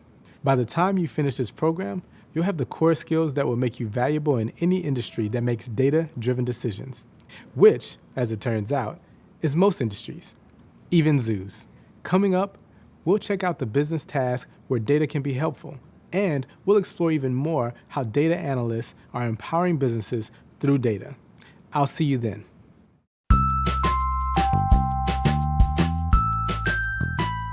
Hi, I'm Joey, and I work as an analytics program manager within Ruse. Now, Ruse stands for Real Estate and Workplace Services, and my job is to bring data and analytics into the decision-making here, especially with regards to creating a safe and fun work environment. My journey into analytics was a bit different in that I had no plan or really didn't see myself being where I am now. Now, luckily, I started in a rotational program called the HRA program within People Operations, which afforded me the ability to play 3 different roles, essentially. I was in a generalist capacity, in a specialist role, and as an analyst. And I really found a love and a passion in the analytical work. I started on the business intelligence team, whose job was to provide SQL-based reporting back to the business. I realized that analytics is the right career path for me when I found myself enjoying coming to work and getting my work done. And I think I can connect that to two passions of mine. The first is problem solving. I love taking a complex problem, a mystery, a riddle, and being able to find the answers and come up with the solution. And then the second thing is being able to work with people and help people. In analytics, I feel like the key to success is being able to blend the personal side with the technical side. At the beginning of my career, I focused a little more on the technical pieces, and I wanted to make sure I had the right technical knowledge to be able to answer questions. But what I found is over time, I needed to grow that other side just as much. And I think that my career has allowed me those opportunities to kind of work each of those muscles, the human interaction part and the technical part, to make sure that they're both growing at the end of the day.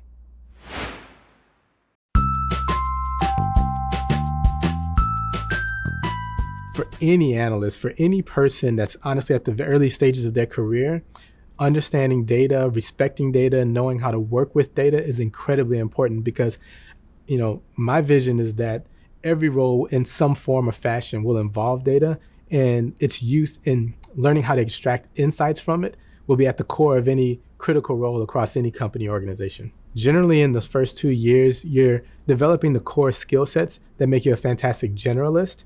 And then in the next 2 to 5 years, you're learning about something very specific as it relates to your job. So whether it's the area that you're supporting or maybe a very technical component, like let's say you want to become a SQL expert so that you can manipulate large data sets for financial analysis purposes. Similarly, even if you come into finance as a data analyst, you can pop out of finance and go into what a lot of people like to call the business, which is typically your operations functions, and become a business analyst or a data analyst. There's so many different paths that you can take from the starting point that you really can't predict you're in. I'm just deeply passionate about working with and supporting young people and really giving them a jump start to their career. This stems from, honestly, my own personal experience, where in the first 2 years of my career, I had essentially zero support from my manager and my direct management chains. Having gone through that experience in my first 2 years, I realized and I experienced how that can slow you down. And especially when you're somebody that has a lot of potential and a lot of ability, you want to be in an environment that fosters that ability and really wants to see you grow. I think it's incredibly important to have programs like these that take away all the barriers, that remove any of the constructs that prevent people from being able to find out what they need to be in an industry like this, to be successful in a role like a data analyst, so that they themselves can dream about where they can go in their career. My name is Tony. I'm a finance program manager at Google. As a data analyst, you'll be tackling business tasks that help companies use data. Coming up, we'll talk more about what a business task actually is and some examples of what they might look like in real data analyst jobs. Let's take a second to think back on the real examples of businesses using data analytics in their operation we've seen before.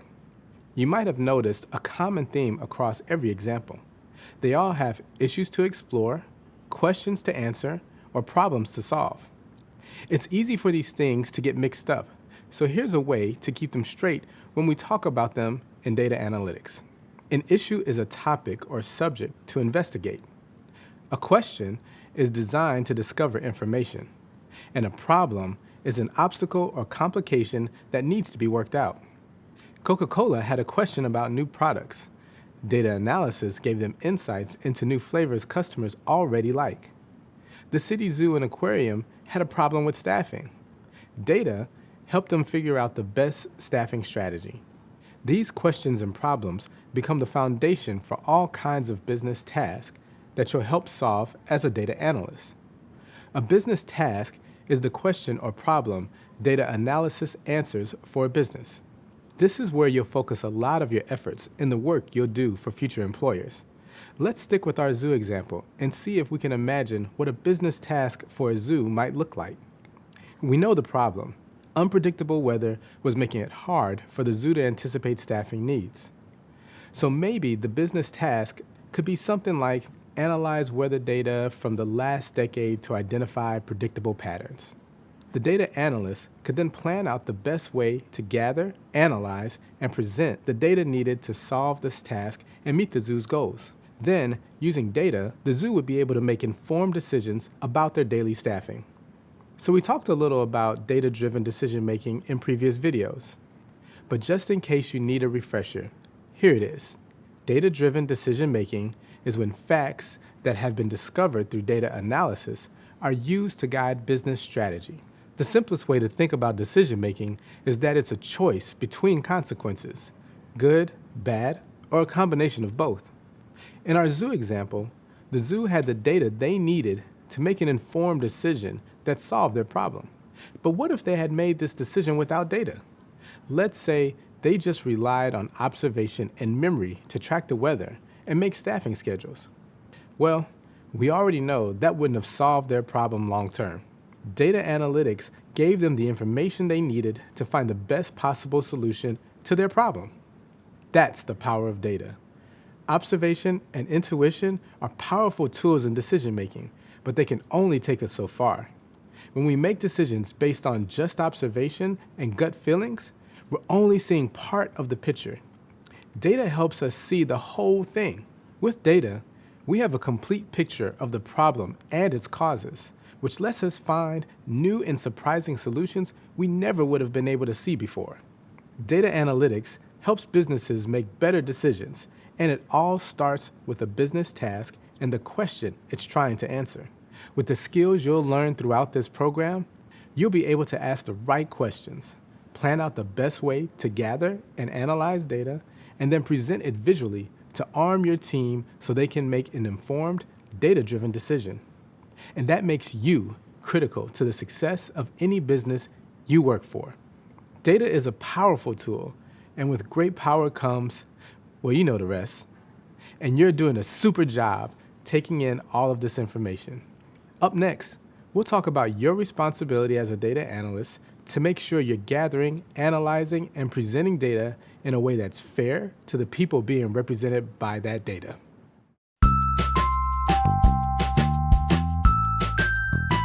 Hi, my name is Rachel, and I'm the Business Systems and Analytics Lead at Verily. There are a lot of different types of problems that a data analyst can solve.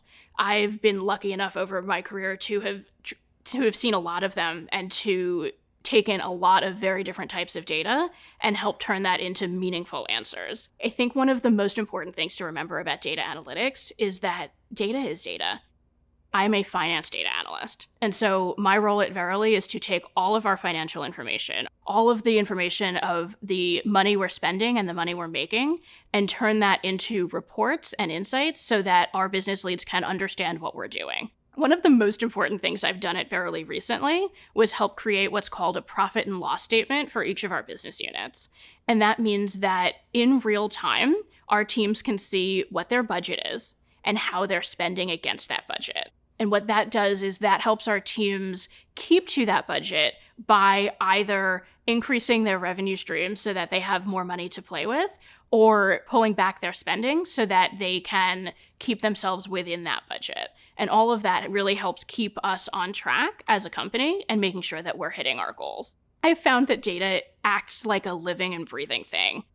When you have a ton of data points, it can be overwhelming when you first sit down to make sense of it. You have tons of columns, tons of records, tons of different types of data, and finding a way to make sense of that is really hard. And that's where the expertise of a data analyst comes in. It has been some of the most frustrating moments of my career, but also some of the most rewarding work I've ever done when it finally comes together. The best advice I have for any data analyst starting out is keep at it. If the angle you're taking doesn't work, try to find another one. Try to come at it in a different way. Try to ask a different question. Eventually, the data will yield, and you'll get the insights you're looking for. So far, we've covered the different roles data analysts play in business environments and the kinds of tasks that come with those roles. But data analysts have another important responsibility, making sure that their analysis are fair. Now, I know what you're probably thinking. Data is based on collected facts. How can it be unfair? Well, that's a good question. So let's learn what fairness means when we talk about data analysis and why it's important for you as an analyst to keep in mind.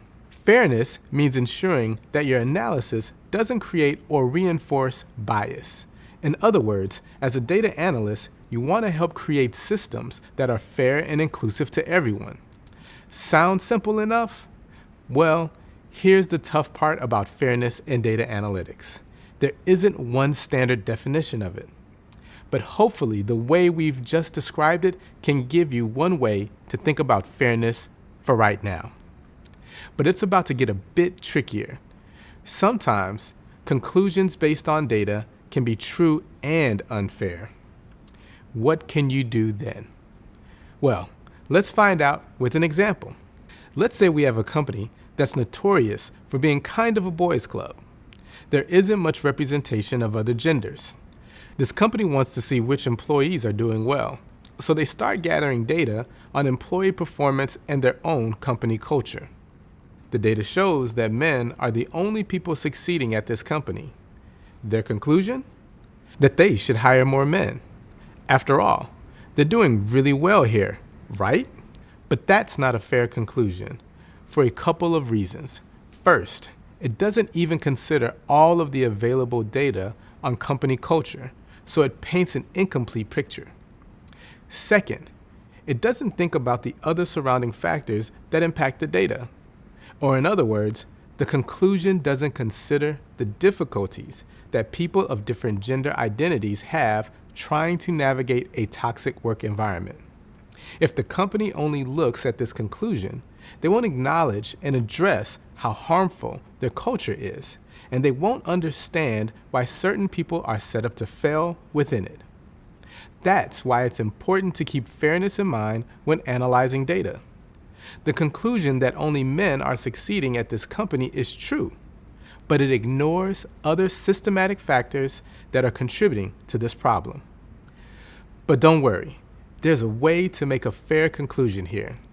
An ethical data analyst could look at the data gathered and conclude that the company culture is preventing some employees from succeeding, and the company needs to address those problems to boost performance. See how this conclusion paints a much more complete and fair picture.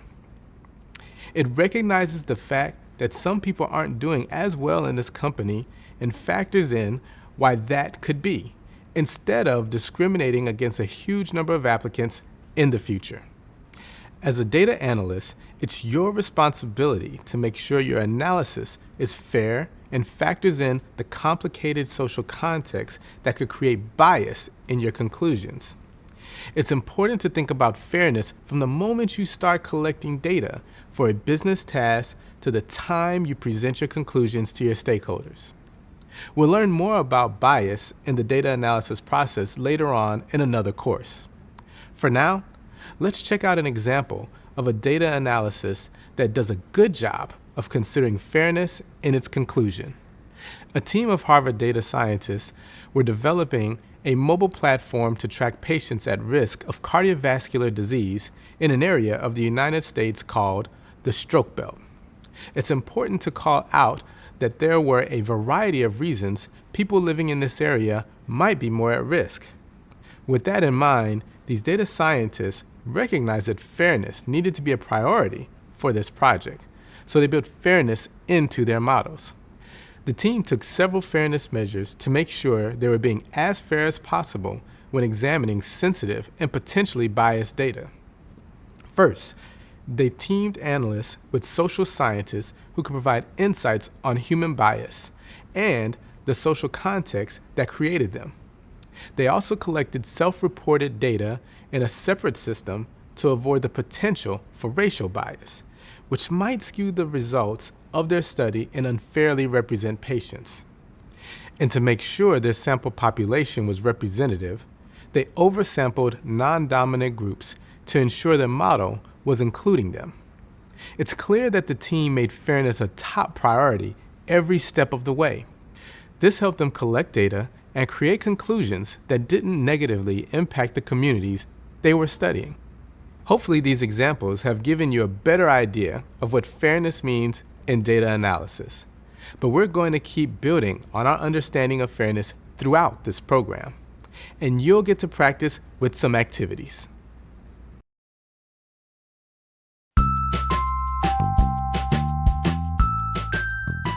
Hi, I'm Alex. I'm a research scientist at Google. My team is called the Ethical AI team, and we're a group of folks that really are concerned not only about how AI and the technology operates, but how it interacts with society and how it might help or harm marginalized communities.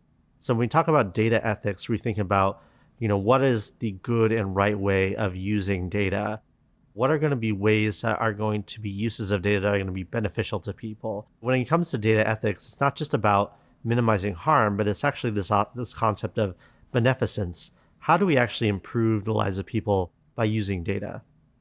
When we think about data ethics, we're thinking about who's collecting the data, why are they collecting it, how are they collecting it, and for what purpose? Because of the way that organizations have imperatives to make money or to report to somebody or provide some kind of analysis, we also have to keep strongly in mind how this is actually going to benefit people at the end of the day. Are the people represented in this data going to be benefited by this? And I think that's the thing you never want to lose sight of as a data scientist or a data analyst. I think aspiring data analysts need to keep in mind that a lot of the data that you're going to encounter is data that comes from people. So at the end of the day, data are people. And you want to have a responsibility to those people that are represented in those data. Second is thinking about how to keep aspects of their data protected and private. We don't want to go through our practice thinking about data instances as something we could just throw on the web. No, there needs to be considerations about how to keep that information and likenesses like their images or their voices or their text. How do we keep that private? We also need to think about how we can have mechanisms of giving users and giving consumers more control over their data. It's not going to be sufficient just to say we collect all this data and trust us with all these data.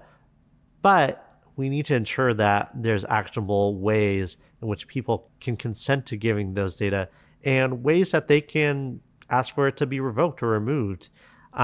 So data is growing, and at the same time, we need to empower people to have control over their own data. The future is that data is always growing. We haven't seen any kind of evidence that data is actually shrinking. And with the knowledge that data is growing, these issues become more and more peaked and more important to think about. By now, we know that there are all kinds of jobs in different industries available for data analysts. But now it's time to think about something just as important. How can you tell if a job is a good fit for you and your career goals? Tough one, right? Don't worry, that's exactly what we'll cover in this video. There's a lot of important factors to think about when searching for your dream job. Let's talk about some of the most common factors first. Industry, tools, location, travel, and culture. Data is already being used by countless industries in all kinds of different ways. Tech, marketing, finance, healthcare, the list goes on. But one thing that's important to keep in mind, every industry has specific data needs that have to be addressed differently by their data analysts. The same revenue data can be used in 3 different ways by data analysts in 3 different industries: financial services, telecom, and tech. For example, a finance analyst at a bank pulls public revenue data of telecom company X to create a forecast that predicts where revenues will be in the future to recommend a stock price. The business analyst at telecom company X uses that same data to advise the sales team.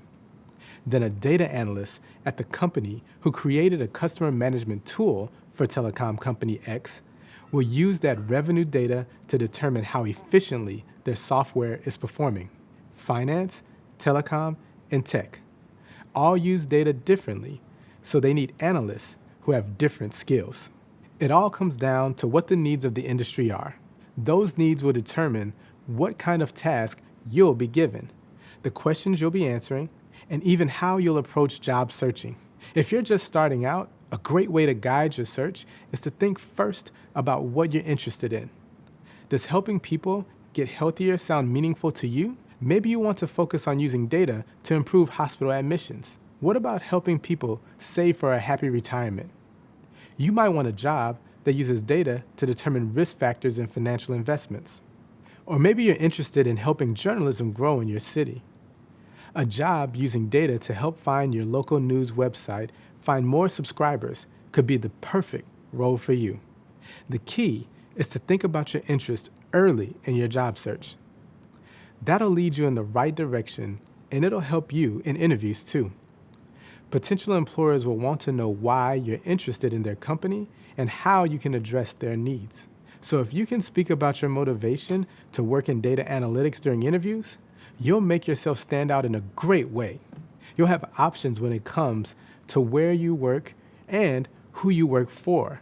But remember, you want to enjoy what you do. So it's a good idea to think about how you want to use your skills, then search for jobs that allow you to do that. Next on the list of things to think about, location and travel. When you start your job search, you'll need to make some decisions about where you want to live.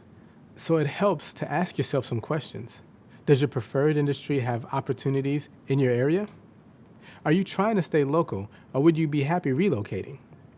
How long are you willing to commute to work every day? Will you drive to work, walk, take public transport? Is that possible year-round? How do you feel about working remotely? Does working from home excite you or bore you? And of course, you'll want to consider cost of living and whether or not you want the convenience of city living or a quiet suburban home. And it's not just about where you'll be based. Some jobs may ask you to travel, which could be an exciting chance to see the world or a deal breaker. It's all about what you want out of this job. So start asking yourself some of these questions. Figuring out the answers can help you narrow down your search even further, so you're only looking at jobs you'd actually accept. Once you've answered enough questions, you'll be able to identify some specific companies that fit your needs. At this point, it's a good time to think about your values and what kind of company culture is a good fit for you. Ready? Here come some more questions. Do you work best in a team or by yourself? Do you like to have a set routine, or do you enjoy taking a new project and trying new things? Do your values match the company's values? You'll want to pay attention to these things during your job search and interview process so you can be sure you fully invested in the company you work for. That's the best way to start building an exciting and fulfilling career. This program will help you learn the core skills for data analytics in any setting. It's up to you where you want to take them. Whether that means starting in a completely new industry or moving into an analyst position in an industry you already have experience in. And hopefully what we've covered here has helped you get on track for your future job search. After this, you'll have a few activities to do, and then you'll be able to move on to the next part of this course.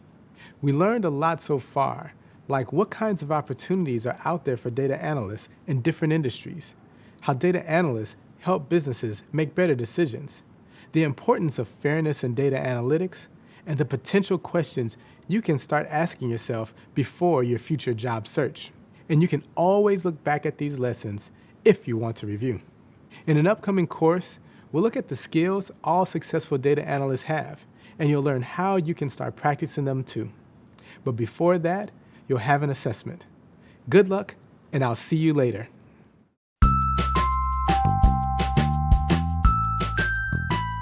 My name is Sama Moid, and I'm a recruiter here at Google for the large customer sales team.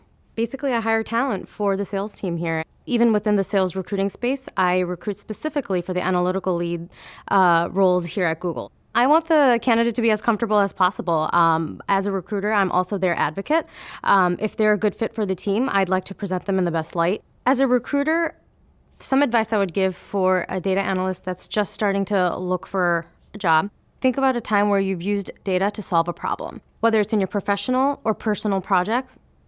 Another tip I would say for a data analyst that's just looking for a new job is to increase your professional network. There are many ways to increase your professional network. One of them is to increase your online footprint, reach out to other analysts on LinkedIn, join local meetups with other data scientists. Sometimes when we're looking for a unique skill set, recruiters are going on websites like LinkedIn and GitHub and trying to find that talent themselves. It's really important to have your LinkedIn updated along with websites like GitHub, where you can showcase a lot of the data analyst projects you've done. Another tip I would say for an in-person interview is to prepare questions for the interviewer. Make sure they're not broad questions. They should be questions that will help you understand the team and the job better. If you're given a case study in an interview, you should expect to be given a business problem along with a sample data set. Then you'd be asked to take that sample data set, analyze it, and come up with a solution. One of the things you can do to help prepare yourself for this is to ensure you are analyzing the data and coming up with a solution that relates back to that data. Sometimes there is no right answer, and a lot of times interviewers are looking to see your thought process and the way you get to your solution. I highly encourage that if you find a role that you're interested in, not only apply to it, but go the next step. Look for the recruiter, look for the hiring manager online, see if you can reach out to them and set up a coffee chat, or send them your resume directly. Online applications could be a really big black hole where you never hear back from the recruiter or the team. When you reach out directly to a hiring manager or recruiter, it really shows your eagerness for the role and your interest for the role. Even if sometimes you don't get a response from reaching out, you never know. You try multiple different times, and that one time you get a response back from a recruiter or hiring manager could be the time you get the job that you really wanted. Congratulations on finishing this first course. You've already learned a lot, and you're ready to take what you've learned and move forward. And if you ever need a refresher, just remember that these videos will still be here whenever you need them. You might remember your next instructor from her introduction at the beginning of the intro course. Get ready to meet my fellow Googler and your instructor for the next course, Jimena. She's ready to help you get started on your next step towards finishing this program and becoming a data analyst. This next course will build directly on some of the topics that you've learned so far and give you insight into the things we've already talked about. Like any good detective, you'll learn how to ask the right questions and use data to find answers. Employees in every industry need to become comfortable asking questions, but this can especially be true for data analysts. A lot of data analysts try to make their work perfect the first time, even though they might not have all the information. Instead of asking questions, they make assumptions. That can lead to mistakes. It's so much better to be humble and inquisitive and to ask questions. I'll show you what I mean. One of the analysts I supervised came into Google with no coding experience. He was nervous about leaving a great first impression, so he tried to study up on multiple languages by himself before he started. When the work actually began, he didn't ask us, his team, questions, or ask us for help when he ran into roadblocks. There are a lot of great places to find answers, especially online, and his initiative helped him find some of those places. But at the end of the day, he forgot to tap into his best resource, us, his team. Because he was nervous about how he would be perceived if he asked us for help, he almost missed out on some great insights from his team members. As roadblocks persisted, he realized he needed to make a change. He stopped trying to guess expectations, processes, and more all on his own and started asking us more questions. As soon as he embraced this new approach, he skyrocketed on our team. His learning went straight up the curve like a hockey stick. His impact on the organization, the number of people who reach out to him, and his career path going forward all did the same. The bottom line is, you don't need to know it all. The saying is true. There are no bad questions. Being open to learning is one of the most important qualities for a data analyst. Speaking of learning, in the next course, we'll go into more depth learning about basic spreadsheet skills and when you'll need to use them. You'll discover how to apply structured thinking to data work, and you'll focus on how to best meet stakeholder needs and expectations by gathering all the clues. Great work, and good luck